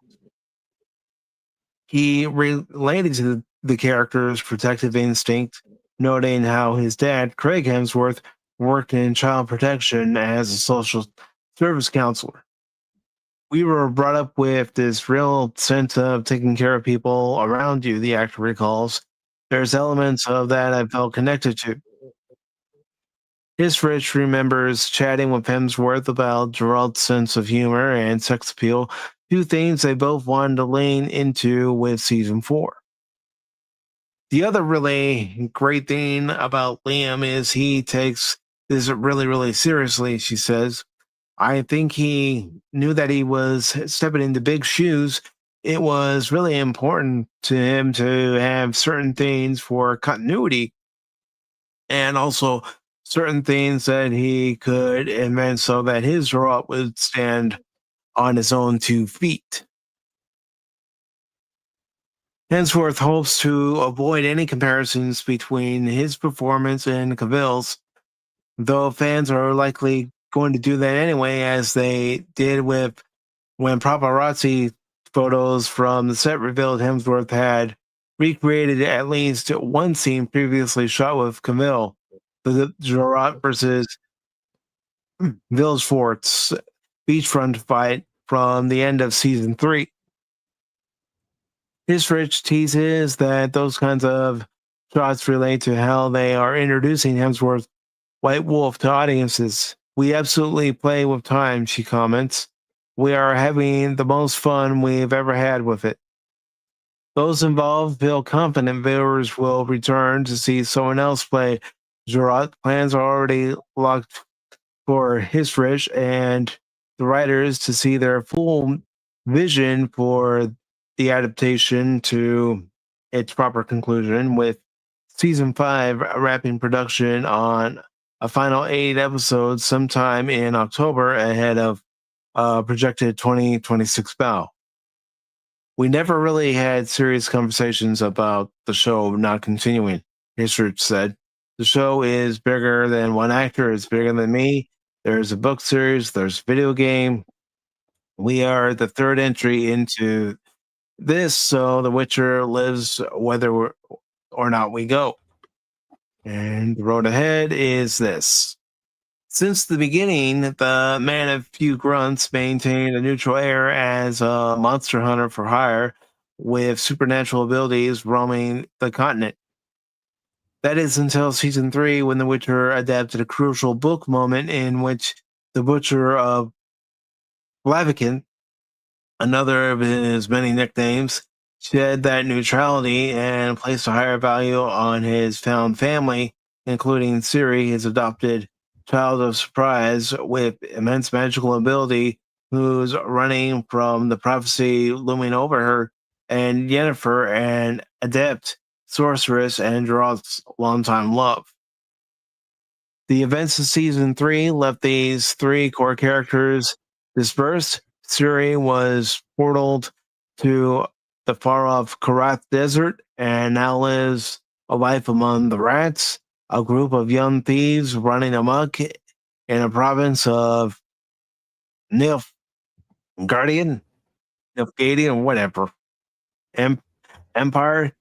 It also says she gets to be the rebellious teenager, Rich says, describing the arc. Meanwhile, on the home front, Yennefer is actively fighting to make the continent safe for Ciri's eventual return, but that requires killing Vilgefort's Mahesh Jadoo, that seemingly unstoppable sorcerer with a nefarious plot to reshape the world, who is also hunting the Cintran princess. It's not necessarily that he's more powerful, Charlotta clarifies. It's that he's clever and he's playing mind games with us. but we've got a lot of minds that are coming together in season 4. Yennefer is gathering images to help get him from all angles. Histrich calls season 4 the actress Woman on Fire season. Charlotta elaborates she's fighting for something so much bigger than her. She's fighting to save her daughter. Also, at the end of season 3, we see her mother figure die, her mentor, Mayana Burns Ticia. So, with that gone, she has to step up. Geralt, too, is off on his own solo adventure, fueled by the need to find Ciri and keep her safe at any cost. That journey now includes assembling what's referred to in the books as the Hansa, a word derived from the Nip Guardian phase. I'm not even saying that right, I know it. And Hans, meaning an armed game bounded by friendship. Netflix confirmed Menger Zanes will play the archer Milva, a key member of this Hansa. And of course, Beatty is as the bard Jaskier. These names, man. Both dedicated to Zerod's cause to bring Ciri home, and with others joining along the way. You know, whatever happened to Joe, Tom, Jack, Janice, Cecilia? Well, he didn't have a Polish guy write those. I know. Hemsworth found these proverbial cracks in his armor to be most interesting aspect of the role. The beginning of season 4 is pretty close after the Battle of Vilgefortz. He continues, he's not in a good place at that point physically. He's severely injured. Mentally, he's dealing with things that he's not used to, which is self-doubt and his frustration. Now all of a sudden you're seeing the very human side to this persona, but what you're seeing is the determination to fix it. Hemsworth likens his first days on season 4 to changing school halfway through the year, but from Beatty's perspective, the chemistry between us was immediate. All right, I'm not going to read the rest of this. Thank you. It's like I was starting long, to it's wordy. feel like I've watched the entire show. Yeah. And it doesn't really It doesn't really cut to the point. Story. It's just like, I need all these words of... Yeah, it's basically one of those articles where I really need to make sure I get my word count in. That's another reason I'm stopping. It's like, just get to the point. Mm-hmm. Nah. Well, let Pop Talk be the ones that get off point and go all over the place. Yeah, we're professionals at that, at least. Yeah.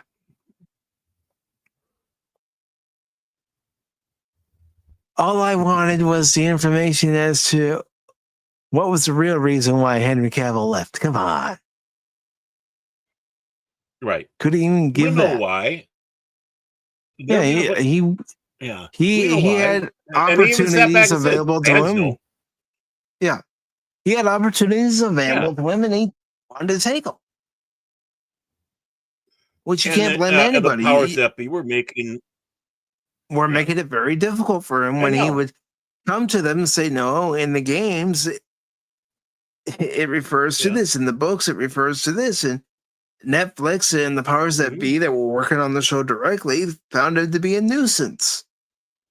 Yeah, they're making his job difficult there. So it's like, okay, fine, bye.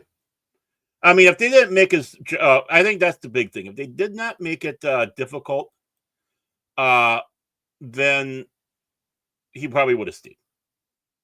If they would have shown him the respect and the respect of that lore. But no. Again, it's another example of the powers that be having no respect for an established franchise. Mm-hmm.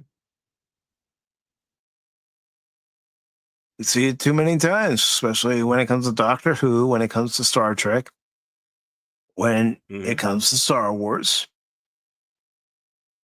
I mean, heck, we even saw it with the Toxic Avenger, man. Yeah. Just by that trailer alone. Oh, what was it? Somebody put a making it look like are actually a parody site actually themselves put out there about Michael Dinklage playing. I'm trying to remember which character was it. It looked so official at first, and I saw the name. I was like, oh yeah, you yanked our chain, you mother. But what was it again? I found I was just laughing my ass off. Ding ding ding ding ding ding ding ding ding ding. Ding, ding, We can ding, get that ding, clip. ding, If we ever ding. talk about him, we play that. It's the Dinklage report. Well, speaking of Spaceballs too, did you see that they did their own parody of the Force Awakens behind the scenes picture? And instead of our R2D2, there's a trash can. Yep. Yeah, it's like okay, maybe there's hope, and the fact that they got John Candy's kid playing Barf. Maybe it's Barf. Who knows? Yeah, maybe this won't be a stinker. Maybe it won't this suck. is kind of a good start where you can see the parody. Yeah. I mean, already in that teaser where they mentioned how many Star Wars films there were, and how many Star Trek, and we've had so many of this since the first Spaceballs. I'll be honest, I am looking forward to it. Yeah, I haven't seen Rick Moranis dressed up. Yeah, that's Dark Helmet. I mean, I haven't seen History of the World Part 2. I've heard mixed things about it. Some say it's funny, it's Mel Brooks, and then other people saying, no. Yeah, but I am looking forward to Spaceballs too. The search for more money. I know they're not actually calling it that, but they should.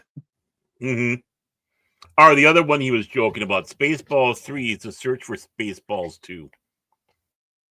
Although that would be a funny title. That would have been funny. Yeah, that was one of those that Mel Brooks said back in the day. He's like for Spaceballs, the second film. It's like, that's what you need. That's the humor we expect. Now it's going to be Spaceballs 2. Laugh at me, I'm Josh Gad.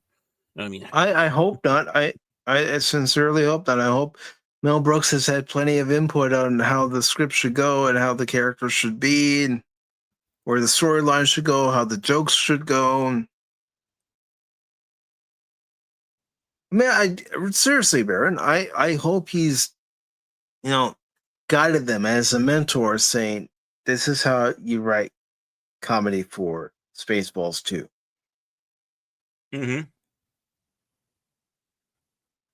Exactly. So maybe there's hope for this. Maybe, and the fact that they got Moranis back is like that kind of tells you something. No, you got Daphne Zayega, and you got of course Bill Pullman. Actually, I watched Lake Placid the other day. Yeah, it was yesterday, because Pops and I are going to be talking about it tomorrow, and of course he's in that film. And it's like, hey, it's Lone Star.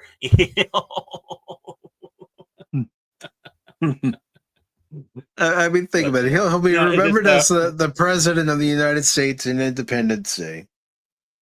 But he'll also be remembered as Lone Star. To me, he's always Lone Star. Always be Lone Star. I always thought it would have been funny if there was just a throwaway line in Independence Day, and they come up to Bill Pullman as the president and say, Mr. President, are you sure this plan is going to work? And the president says, of course, you got to believe in the Schwartz. Or something to that line. Just a throwaway line. But wink and a nod. Operation Lone Star. Are you sure Operation Lone Star will work? Or Operation Schwartz. May the Schwartz be with you. Ding ding ding ding ding ding ding ding ding ding ding ding ding ding ding ding. But we're not done talking about Henry Cavill, at least as far as one of his movies is concerned. We do have another article that I'm going to go ahead and pull up.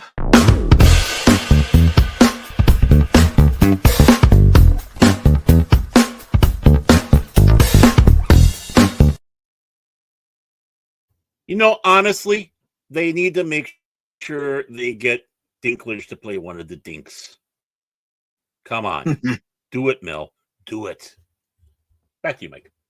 I find this insulting. You're casting a dwarf to play a dwarf. Why? That's criminal. And why did you cast dwarves for dwarves? That's horrible. That's criminal. Actually, how dare you not cast dwarves as dwarves? It's me, Peter Dinklage.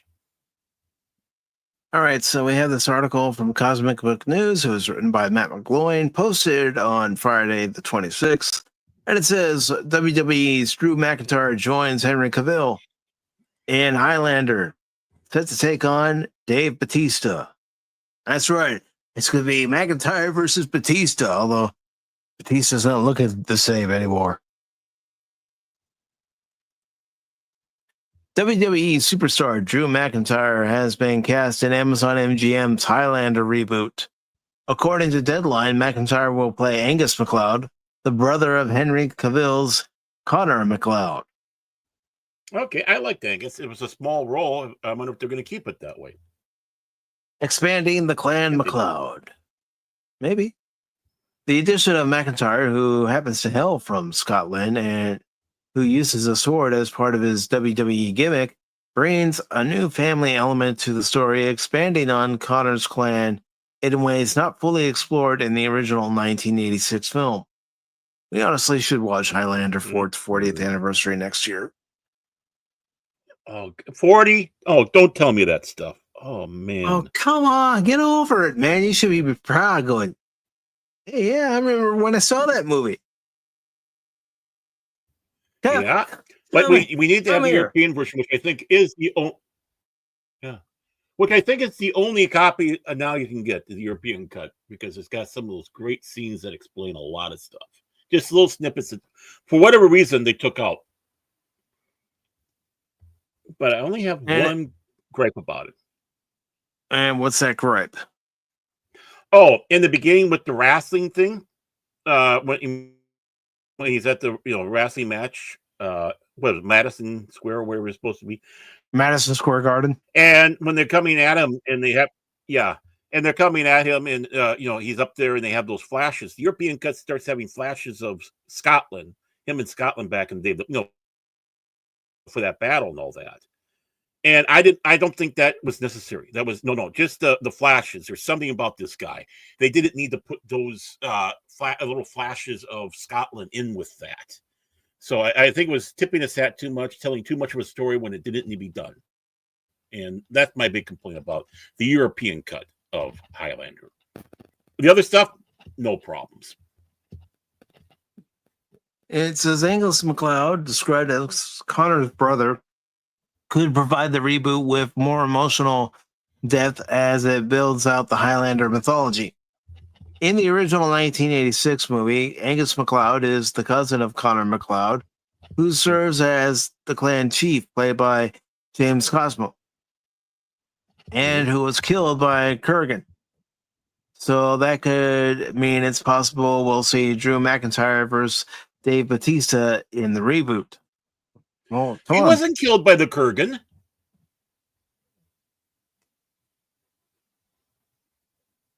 He wasn't killed by the Kurgan. Correct them, Baron? Big time.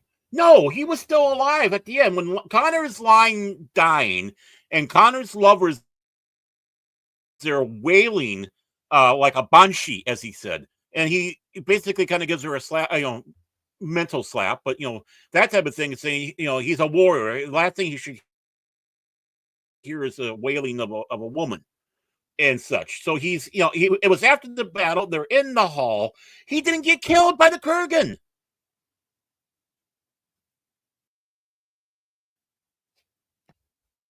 Who wrote this? AI, our good friend Matt McGloin. Matt McGloin? Yeah. He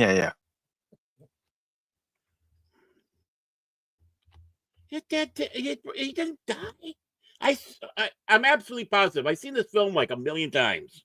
You sure you're not having a Mandela effect where you thought you saw something and No. Let me find something here. all right, go ahead and find it. I will continue with the article. It says star-studded cast. Go ahead, talk. Henry Cavill leads as Connor McLeod, joined by Russell Crowe as Ramirez. Dave Bautista, also a former WWE superstar, as villainous Kurgan. Marissa Abela in a new lead role as a new immortal. Kieran Gillian as Heather, the mortal wife of Connor McLeod. And Jishbon Hansu and Max Singh. Mm-hmm. And Anonymous says, no, he wasn't. Oh. They were beating the crap out of Connor. Yeah, I got this. Or he was exiled. Yeah. He gave Connor stuff, and he was where the you're cutting out, Baron. I'll put my internet again. But I'll put the link. You know what? Tell you what, I'll put the friggin' link in the main chat, just so people know that I am not lying or having a Mandela effect. This is actually after the death scene, and he came back, and they don't know. They think it's the devil's work, including his lover, and boom. But Angus MacLeod, and they're spelling. Oh, you know what? That's the other thing too. By the way, they're spelling MacLeod wrong. Scroll where they're showing the name, if you can. Okay, that's spelled right there. But I swore I saw MC and then Cloud, but no, unless they did that earlier in the article. It's MacLeod. It's okay. So okay, good. Maybe that's what I meant. I thought I saw the MC instead of MAC. The MacLeod clan is one of the Norwegian clans that basically took that little area. Basically, they're all a bunch of frustrated Vikings back in the day. MacLeod, MacLean, Clan Sky.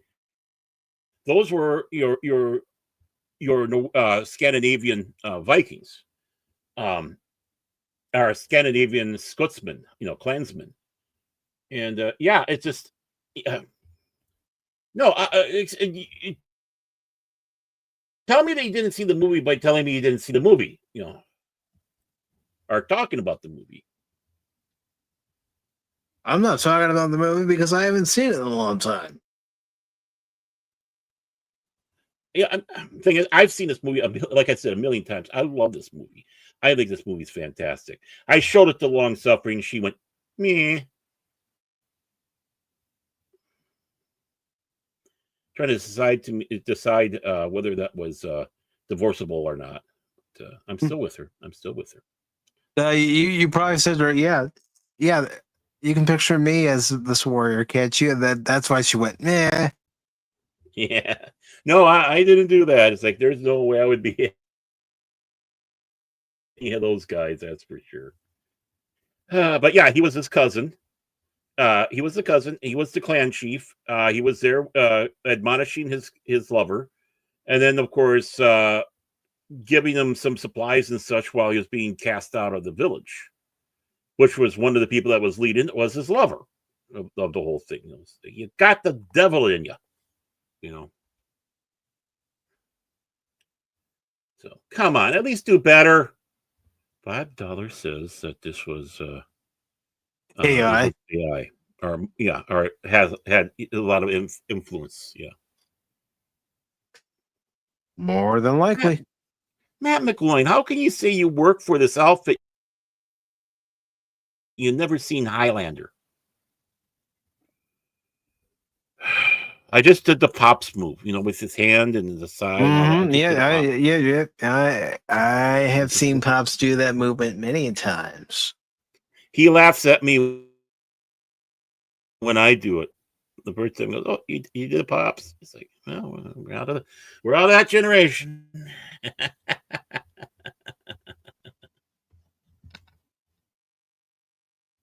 Yeah. No, unfortunately, you can't. And it looks like he's using an AI image. I mean, I don't know if that's an official image or if that's a fan-made image. That doesn't look like an official image. It looks too AI. No. Oh, it says it does say down there fan art. Okay. Yeah. I mean, I think it's horrible that they got Dave Bautista playing the friggin' Kurgan. He is not Kurgan quality.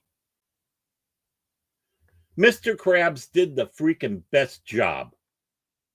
Clancy Brown did that role beautifully. I mean, I could go on for hours talking about just how you saw the insanity growing in the Kurgan. What is Kurgan going to be wearing? Pearls as he goes along his adventures and faces off against Cavill? Yeah, I mean, that was one of the beautiful things. He got his neck cut by Ramirez.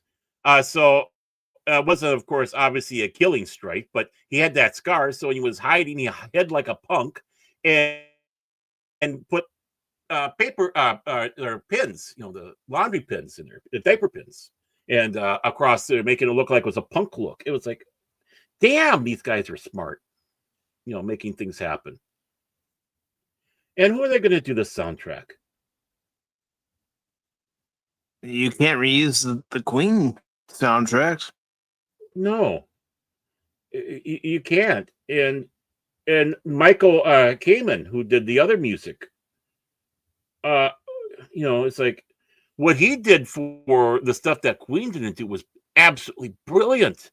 It had swashbuckler, it had epic, and I mean, it depends on what the scene was. Just he hit it right on the nail.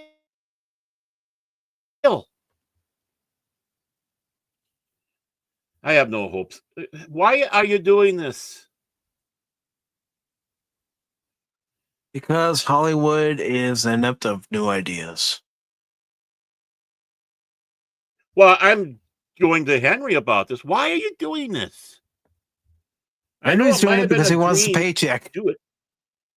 No, I think he might be doing it because he really wanted to. He was a big fan of it, but But you just take a look at the Kurgan. By the way, the Kurgan is not a name, actually. It's what you would call these burial mounds in certain areas of what is now Russia. You got buried in the Kurgan, which is kind of interesting that the villain would be named Kurgan. Mm-hmm. Okay, I should get off the rant here. Sorry, but I'm not looking forward to this. I'm sorry. Now, maybe in the movie he tipped his hand, and maybe in the movie Angus is going to die, this new one, but he never died in the original. I don't know. I don't know. I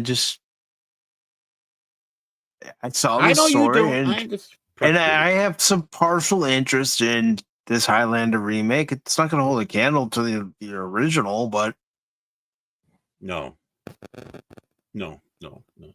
Well, the thing that really lost me, I mean, I was kind of interested up to the point I heard Batista. It's like, Dave, you need to put some of that muscle back on. Mm-hmm. Instead of looking like, I don't know what the hell to describe you now. A bad casting. And he doesn't have an acting range. Clancy Brown has an acting range. Mm-hmm. I mean, if Clancy Brown in his later years can voice Mr. Krabs, completely opposite from a lot of his characters that he's played. Well, Starship Troopers, which was was a bit different. Shawshank, I believe it was Shawshank he was in. Even in Cowboys and Aliens. Yeah. And, well, speaking of Cowboys, what about Buckaroo Banzai? Yeah.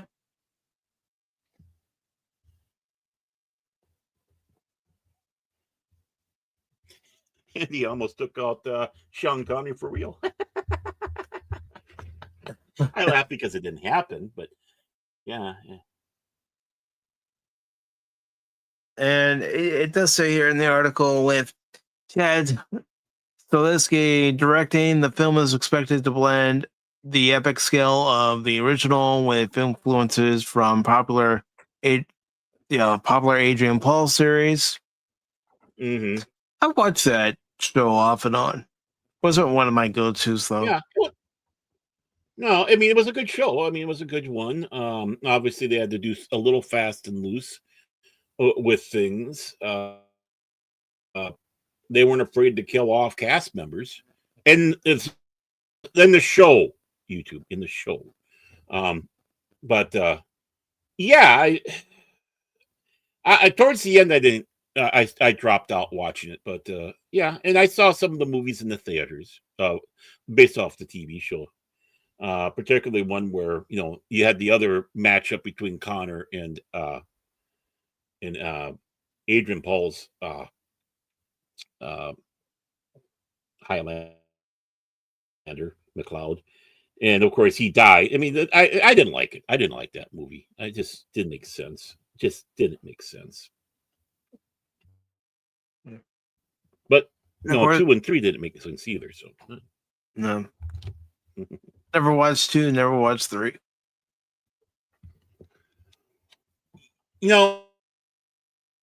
I got the MST3K version of the second one.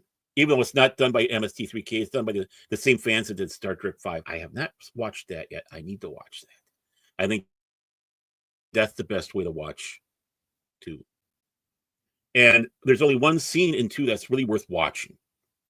And that's when Ramirez comes back, and Ramirez and Connor have their fight with each other. It's not to the death, but it's just when you have the two swordsmen and they're going back and forth. That fight scene is awesome. It's about the only thing worth watching that movie for. Other than that, the film's shit. So it does say here, Cavill's injury delays production. McIntyre's casting comes as production on Highlander has been put on hold. Cavill recently confirmed he injured his ankle during training, posting photos on social media. The setback has pushed filming back to early 2026. This is the first time Cavill has dealt with an onset injury.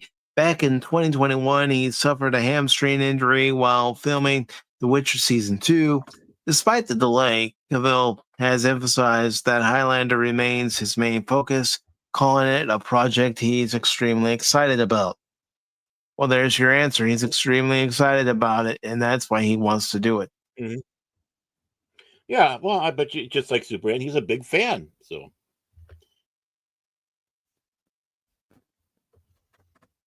And Anonymous says that movie was absolute crap. And franchise legacy, United Artists under Amazon MGM Studios holds the full rights to the Highlander franchise. In addition to the movie reboot, there's potential for spin-offs, including a possible new TV series. The original 1986 film starring Christopher Lambert and Sean Connery became a cult hit and inspired multiple sequels and the long-running Adrian Paul series. No release date has been set for the new film.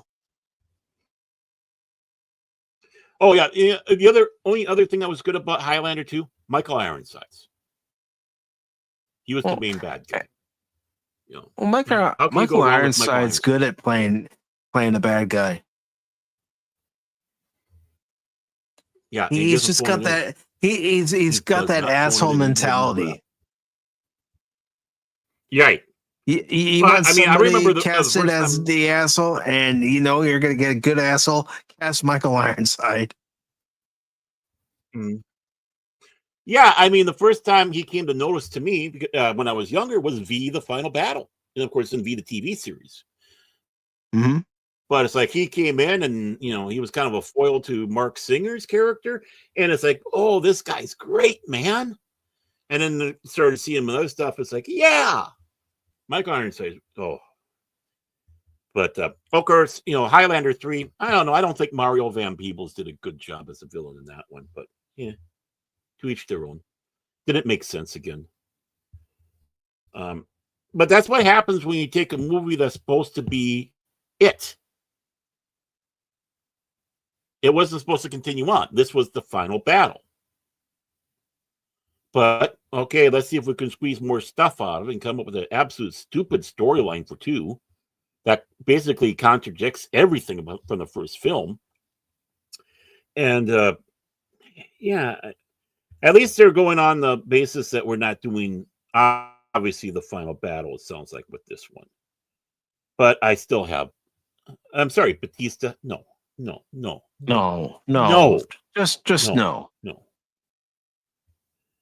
I want somebody like Dolph Lundgren. I mean, obviously I want Clancy Jones. Brown, I mean. Yeah, I want Clancy Brown. But, somebody like, like a Dolph Lundgren, somebody like that. And I mean, Jason Momoa would make more sense. Honestly. Yeah, but they're not going to go for Jason Momoa. Yeah. Oh, I know.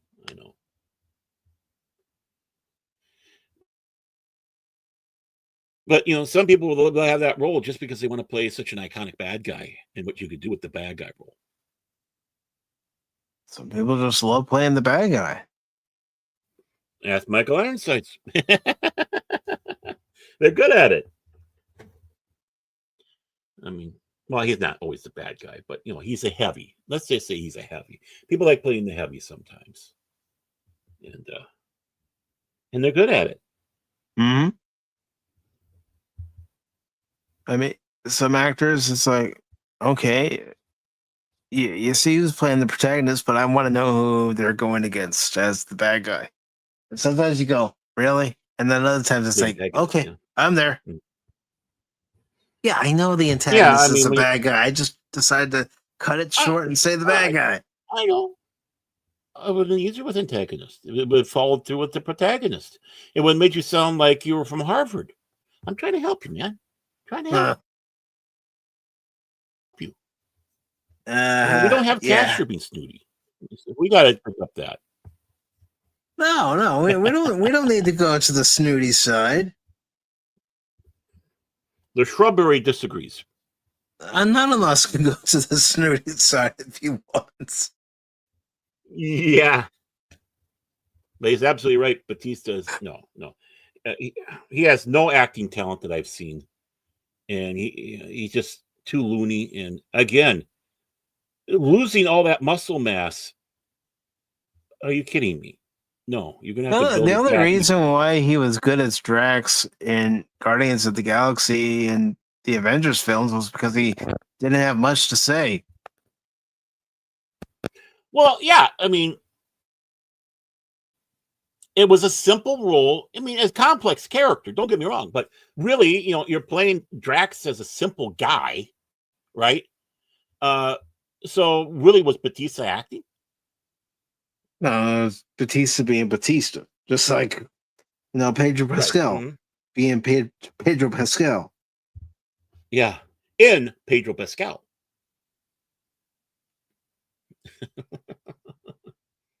But before we get to our final story, I do see that the box office is up.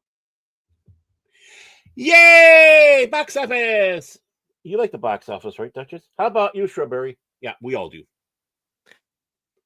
I don't know if Hollywood's been liking the box office numbers. They've been abysmal. But you know what? I'm liking the job that Shrubbery is doing. I think she should take over for.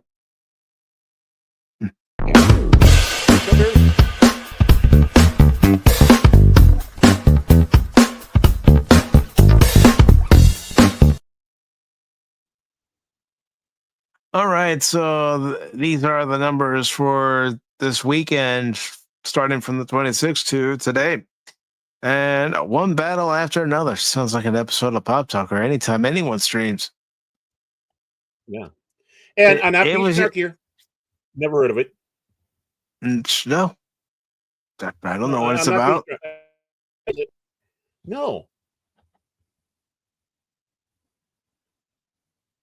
When their evil enemy resurfaces after 16 years, a group of ex-revolutionaries reunite to rescue one of their own's daughter. I'm sorry, that doesn't grab me.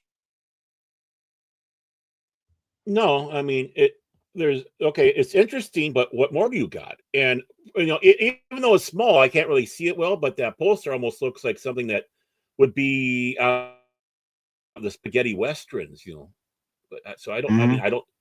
I know nothing. Never Action, heard of it. crime, drama, thriller. It was action, crime, drama, thriller. Okay. And it made 22 million here, 26 But it leads internationally. Yeah. 48 worldwide. I hope they didn't have a huge budget. I can find out. Yeah, no, you can. Gabby's Dollhouse, the movie. Never even heard of it. No, I never. I mean, when they put tack on the movie and behind, it means that this Gabby's Dollhouse has been around for something. I've never heard of Gabby's Dollhouse. Oh, except for that one old place in Nevada that's just outside of Clark County. Yeah, yeah. That Gabby's Dollhouse. Okay. One battle after another had a budget of 130 million.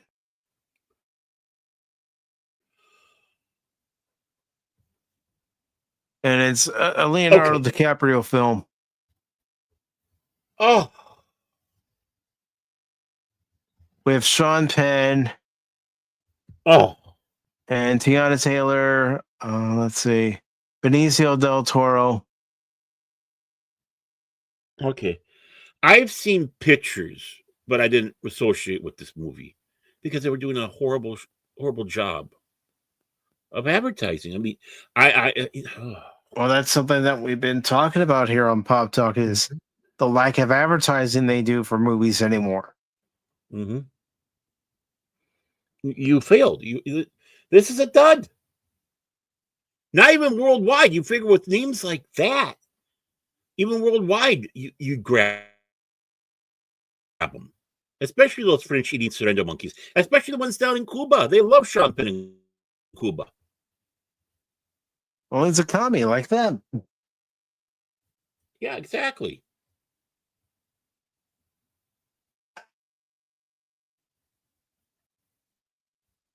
All right, so this Gabby's Dollhouse, 13 million domestically, 5 million international, 19 million. Well, I hope its budget wasn't that big. I'll find out. Gabby and Grandma Gigi's road trip takes an unexpected turn when Gabby's prized dollhouse ends up with eccentric cat lady Vera. Gabby embarks on an adventure to reunite the Gabby cats and retrieve her beloved dollhouse before it's too late. Okay, this has more of a description than the last one. But what the hell? And its budget was 32 million. Gabby's with 32, which is a little bit more of a respectable budget, don't get me wrong. Yeah, you got work. Huh, a G-rated film. You don't see many of those, though. Not anymore. No, I thought they were extinct, and I knew they were an endangered species. Hey, remember when Star Trek: The Motion Picture was rated G? Yeah. Yeah, no joke, folks. All right, Demon Slayer. Yeah, it made 7.1 million this weekend. However, it's made 605 million worldwide. hey, Superman. Hey, Fantastic Four. Even though just saying the full title of this movie is about half the film right there. I mean, it's like by the time you're done, the film's half hour. And the film's budget isn't even that big. We looked at it last week on Pop Talk. Yeah, I think, what did we say, 50, or was it even lower than that? I think it was even lower than that. I can't remember. I'm copying and pasting so we can get that number again. Oh, you want to type that whole thing out? No, I don't want to type that whole thing out. I don't blame you. I don't blame you. It'd take me a while. I mean, obviously, internationally, it's doing gangbusters. But really, overall, suck it, Disney. Suck it, gun. Mm-hmm. Oh, let's see. And of course, I was confusing this with that other K-pop Demon Slayer thing. It's like, can we get a little bit more original with names and have a little bit more of a distinction? Yeah, Animos, you are right about that, though, about how to do a proper sequel to it. But yeah, and the budget for this was only $20 million. 20 million. 20 million. 20 million. And it already made its budget back several times. They're swimming in that money bin next to Cash. Yeah, no, they've taken over Cash's money bin club. Cash is. Yeah, they've taken over Cash's money bin. Mm-hmm. Even The Conjuring Last Rites has done well for itself. It had a budget of $55 million. Mm-hmm. Now that's the one we're talking about with the budget of 50. Yeah. Okay. Yeah. Yeah, it's made its money back. And really, 55, that's, getting up there, but it's not ridiculous. It's notable gamble money. I mean, when you're getting to, okay, we're going to take a gamble that this is going to succeed. Compared to the $200 million, we're just going to throw that out there because we, our arrogance and all that is going to succeed. It's going to make Marvelous tons of money. I'm James Gunn. Hey. Don't ask me to do that again. How can I get the... Okay, I won't. I didn't want you to the first time, to be honest. He's like, how can I get the Fantastic Four in with the my franchise here? I'm going to find a way.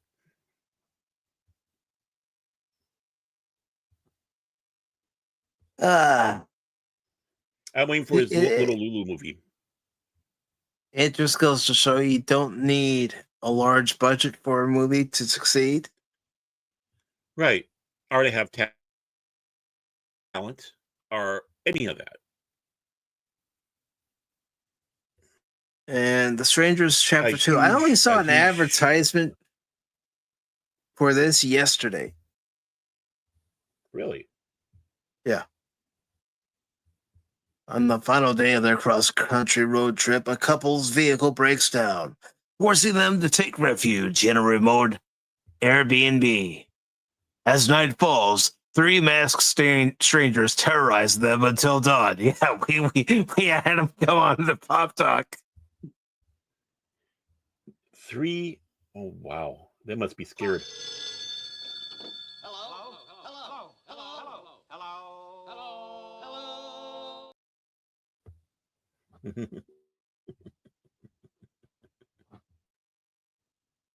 Wow, Anonymous. You want to start an international incident? Yeah, why not? I was wanting to start one earlier. Mike, stop. I mean, The Strangers Chapter 2, it sounds like they were just invited out to Pop Talk and they got scared. Yeah. Yeah, that's Cash, you and me. It's like weird. And then him made 3 points. Me in the shrubbery. Yeah. and him made 3.6 million with a total gross of 20 million. Ouch. The Long Walk, Yeah. 3.4 million with only a total of 28 million. Downton Abbey, the grand finale, made 3.3 million and it has a total gross right now of 38 million. Oh, I geez. do say. The re-release of Spider-Man 2, Spider-Man 3 only made 1.4 million. You get all 3 films and that's all it can make?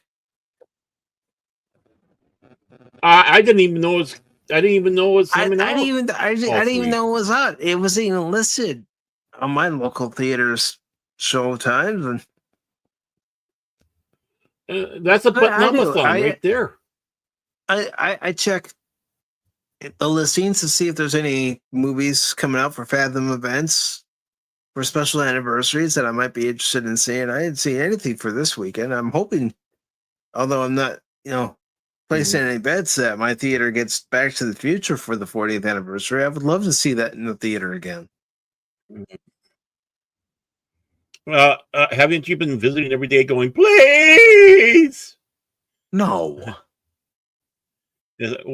Walking in, hey, Mike. Hey, Carl. How's it going? Not too bad. You guys getting Back to the Future? Mike. Oh, that it is. Okay. No. Before I even open my mouth, okay. No, Mike. No, Baron. This is how it is. And no, Mike, we're not getting Back to the Future. Don't ask. I was trying to make it like the wolf and the sheepdog. Morning, Frank. Morning, Ralph. Click, click. Okay, please. Okay, day over. Okay. Night, Carol. Night, Ralph. Hit the time clock. And A Big, Bold, Beautiful Journey only made 1.2 million. It only has a total gross of 5.9 million. You talk about a bomb. But I know what I know what you want me to look for. Are beautiful. No. Come on. You guess. Come on. Cat Video Fest. There it is. 2025. There it is. 1.1 million. Yeah. There we go. Look at this, Holly. This is what you want to do, Hollywood. Get those cat video films out there, man. What's that, Duchess? Oh, she doesn't want that, but widest release was just under 200 theaters. Come on. Pump those numbers up. That's rookie numbers. And it's doing better than Lilo and Stitch. Yeah, they lost 6 theaters. Lilo and Stitch lost 30 theaters. And let's see. The re-release of Apollo 13, I was hoping that would be in my theater. Nope. Jeez. Let's see. Toy Story. Yeah, my theater got that re-release. Rocky. I see Rocky Horror was out. Tim Curry is out there talking about that. It wasn't out around here. What he's gone through. Yeah, after that might have been here. I don't know. I wasn't paying attention. But you know what movies I don't see on the list anymore? I see one of them, but I don't see James Gunn's Superman. Yeah, well, hit the floors. Let's see what they're. How do you like being demon hunted there? Fantastic Four. And I saw an article somewhere where just today or the other day, was it yesterday? From a quote unquote respectable news source, sent back saying about something about the Fantastic Four First Flight or whatever the hell it's called. Something great is coming out of this now. And I don't know. It's like, the numbers are going to get like an upswing or something. I don't know. I didn't read the article. I thought you poor delusional fool. It just Just, are you kidding me? Are you honestly kidding me? I just And I want wish my to give an news sources update, would just come up. and I want to give an update on when we have Yeah, I our got one here, Superman double feature watch party in November. We are still going to watch this abomination. Okay, I know I haven't seen it. I don't know if it's going to be an abomination or not, but we are still going to watch this one.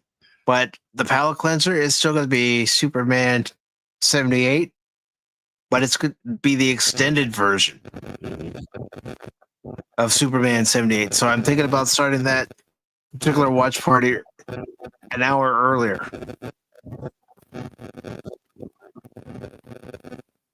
And Baron, we've got some interference. Got some radio interference.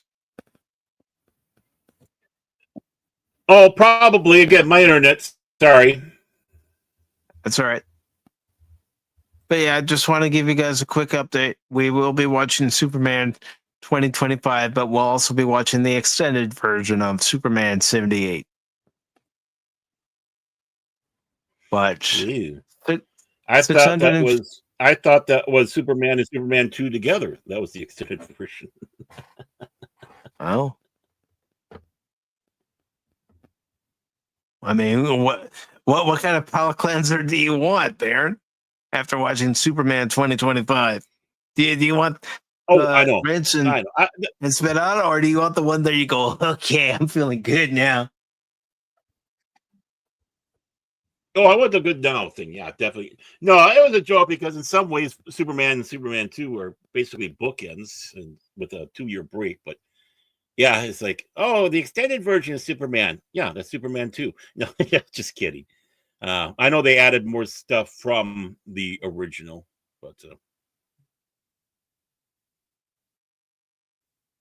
Yeah, and Anonymous says what are Superman those wasn't good. animals? Remember last That's what I week when like. he said that his wife wanted to see the finale of Downton Abbey, so he went and saw Oh, Superman. Downtown Abbey. Oh yeah, okay. There's a lot of things that wasn't. Yeah. Animals does tend to steer that way. Or good or bad film. I'll go bad film. Well, like I said last week, if he had seen Downton Abbey, he would have come out with a silk top hat, a monocle, and walking with his cane. And his coat would have had tails on him. But I know everybody, every winter is waiting for me to pull up the main event. Yeah.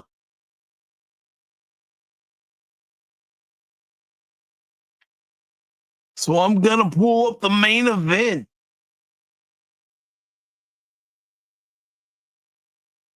The main event article, yeah. Give me a second here. Hey, did you know that Magic the Gathering is releasing 7 total sets of in 2026, and most are universes beyond, including Star Trek? And Baron's buffering again. And I'm just gonna call him the buffering Baron. As he goes from the buffering cycle of doom. All right, so let me just go ahead and pull this up for you folks.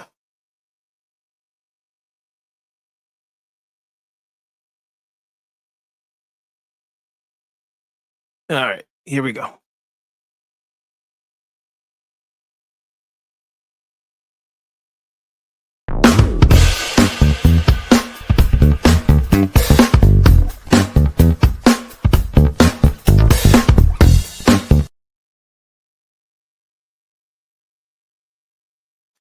Oh.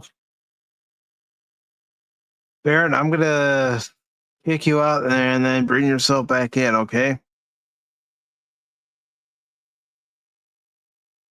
All right, so we have this article from Battle Comics. It's the final article. And the long suffering says, I want to see Downton Abbey. Baron, get on the long suffering's good side. Take her to go see it. I would probably be offended by what Baron said, but I couldn't hear most of it. Neither could I. I mean, he's been having internet issues, as he's mentioned himself. But we have this article from J.B. Augustine, which was posted on Friday on Bounty in the Comics. It says, Saturday Night Live veteran Keenan Thompson is producing a Sleepaway Camp remake and a Macho Man Randy Savage biopic. Yeah. So it says sketch comedy event and Saturday Night Live cast member Kenan Thompson is taking a turn into film producing very seriously. His next two projects have already been announced, and they are illicit. Well, let me try to get Baron in here real quick. They're eclectic choices for subject matter, to say the least. Says first, per Bloody Disgusting, Thompson is planning to send moviegoers on another visit to Sleepaway Camp with help of the original film's creator, Robert Hiltzik. Thompson acquired the remake rights for his production company, Artist for Artists, which was not easy. Hiltzik has been tepid about signing over the rights to the slasher franchise he made famous, or rather infamous, for years.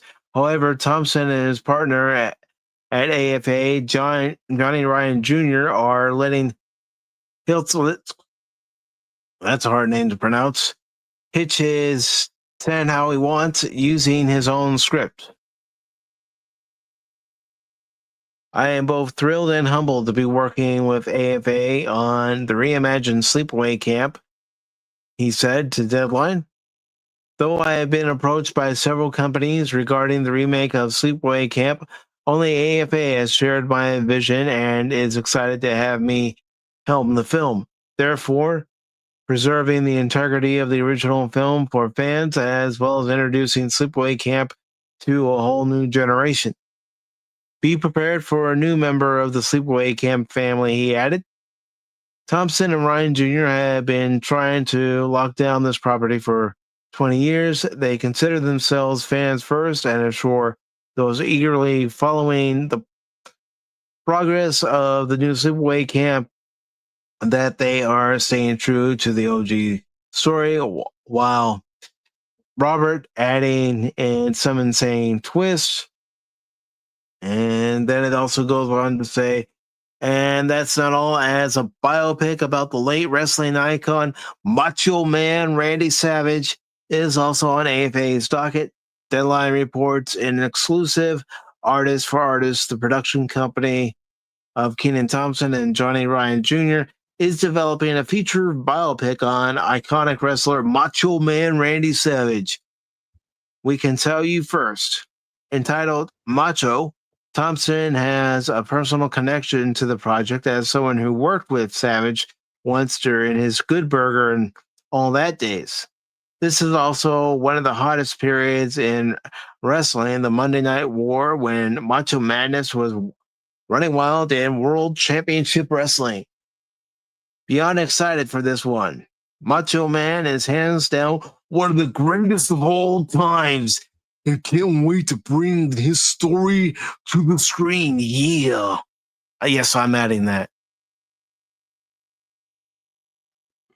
Thompson's old Deadline. Keenan's going to play the role. If he wanted to get somebody who, did his version of Macho Man Randy Savage with the Macho Man's approval, that was Jay Lethal, who wrestled under the name of Black Fantismo for a while. After the small role of Bonesaw McGraw in Sam Raimi's Spider-Man and a few appearances in TNA Wrestling, Savage, one of the biggest names of the 80s and 90s, retired from the ring and retreated from the spotlight. He passed away from a heart attack while driving in 2011. Yeah, he saved us from the rapture. Ooh, yeah. No one's gonna rapture me today or the world today. I'm gonna get on that top rope and I'm gonna drop a mighty elbow drop. Yeah. Just like Wolverine. Yeah, Wolverine is here. Wolverine of the 1/4 Jew is here. Yeah. Stop to a Slim Jim. Yeah. And we also have DJ Ronnie G. Gosh, I've always been here. That's frightening. That's frightening. It says the genesis of the Macho script arose with writer Eric Shapiro and Randy Savage's brother, Leaping Lanny Poffo, who has sadly passed on. Sleepaway Camp, which spawned 4 sequels, has one of the most notorious shock endings, in horror history, but it is one that might get more backlash today than it did in the 80s. Of course it would get more backlash because everybody's all, Especially me. Offends me. Keenan Thompson is taking the Image Comics approach to business, letting creators have total input and final say in the direction of their stories. Full details regarding the Sleepaway remake and Macho are scarce, but in the interim, Thompson is coming out with the horror comedy Halloween Store.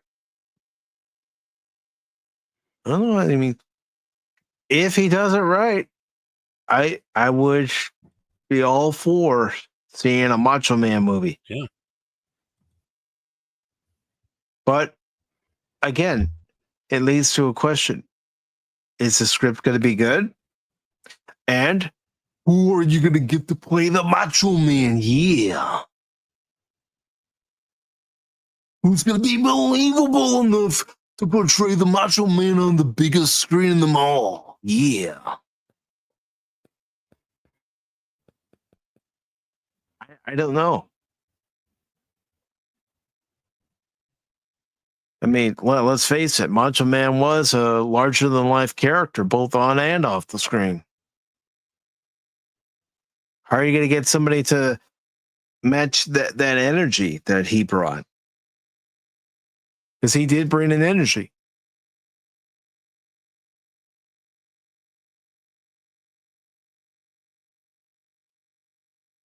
I don't know.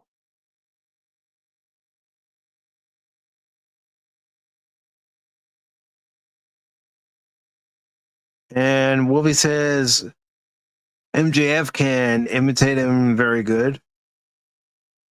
Yeah, I mean, it wouldn't be hard for Hollywood to take MJF and actually make him look like Macho Man Randy Savage with, prosthetics and makeup techniques and everything like that.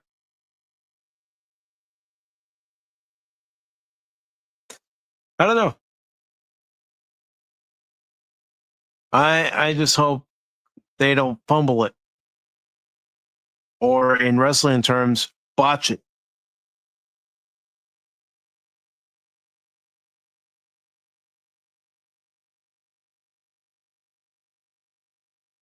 Yeah, I can see that too.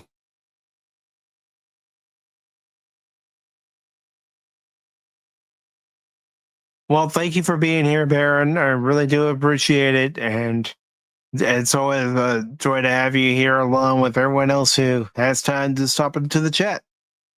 But yeah, getting back to this article, it all comes down to what is the script like? Of course, they mentioned that they're going to focus on the WCW portion of his career, but are they going to focus on anything else before they get to that point? one never knows. And, with the way movies are done anymore, is it actually going to be in theaters or would it actually be on a streaming service? Questions one has to ask, and we have to wait for those answers. But maybe Keenan Thompson knows exactly what he's going to do with it, and that'll be the joy of finding out, what he has planned for it.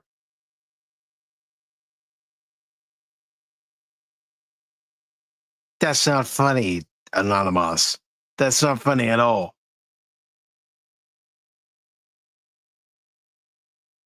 Not funny. No. No. I know you're probably going, oh, come on, Mike. Come on. No, it's not funny.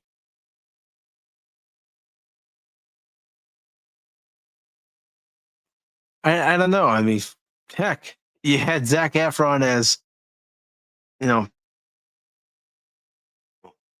playing the Von Erichs. He has Kerry Von Erich and the Iron Claw. Suppose you could cast him as Macho Man, but I don't see that happening either.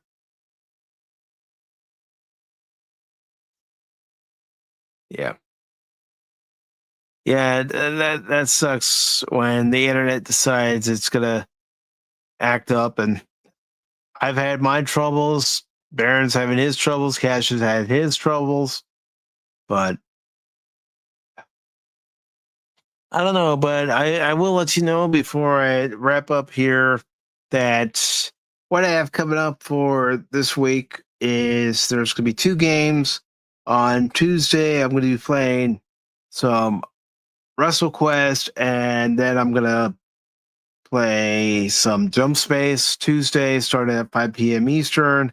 And then we'll have our Wednesday edition of Pop Talk. And I hope that Baron has his internet, all ready to go. Of course, I know he'll let me know, what's going on with that. And then Wednesday, I'm going to play some more Black Myth Wukong. And also, I'm going to play some Marvel Rivals.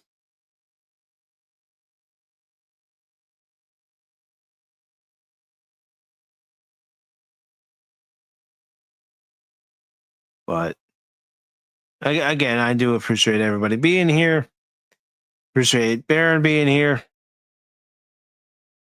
All right, Anonymous. But speaking of those who are here, Anonymous, thank you for being here. Wolvie, thank you for being here. Of course, Baron, thank you for being here. DJ Ronnie G, thank you for being here. The Long Suffering, appreciate you being here. And also, Jace was here. Let's see, Padawannabe was here. And I know Shane was here, along with Fat Steven.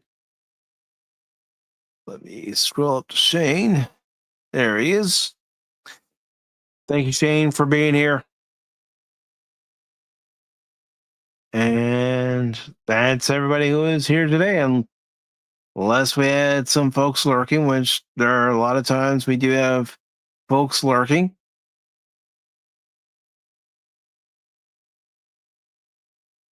But I also appreciate you leaving a like over on the Rumble side there, Wolvie. But everybody, you have yourselves a good rest of your Sunday. And I will definitely see you all later. Autobots, transform and roll out.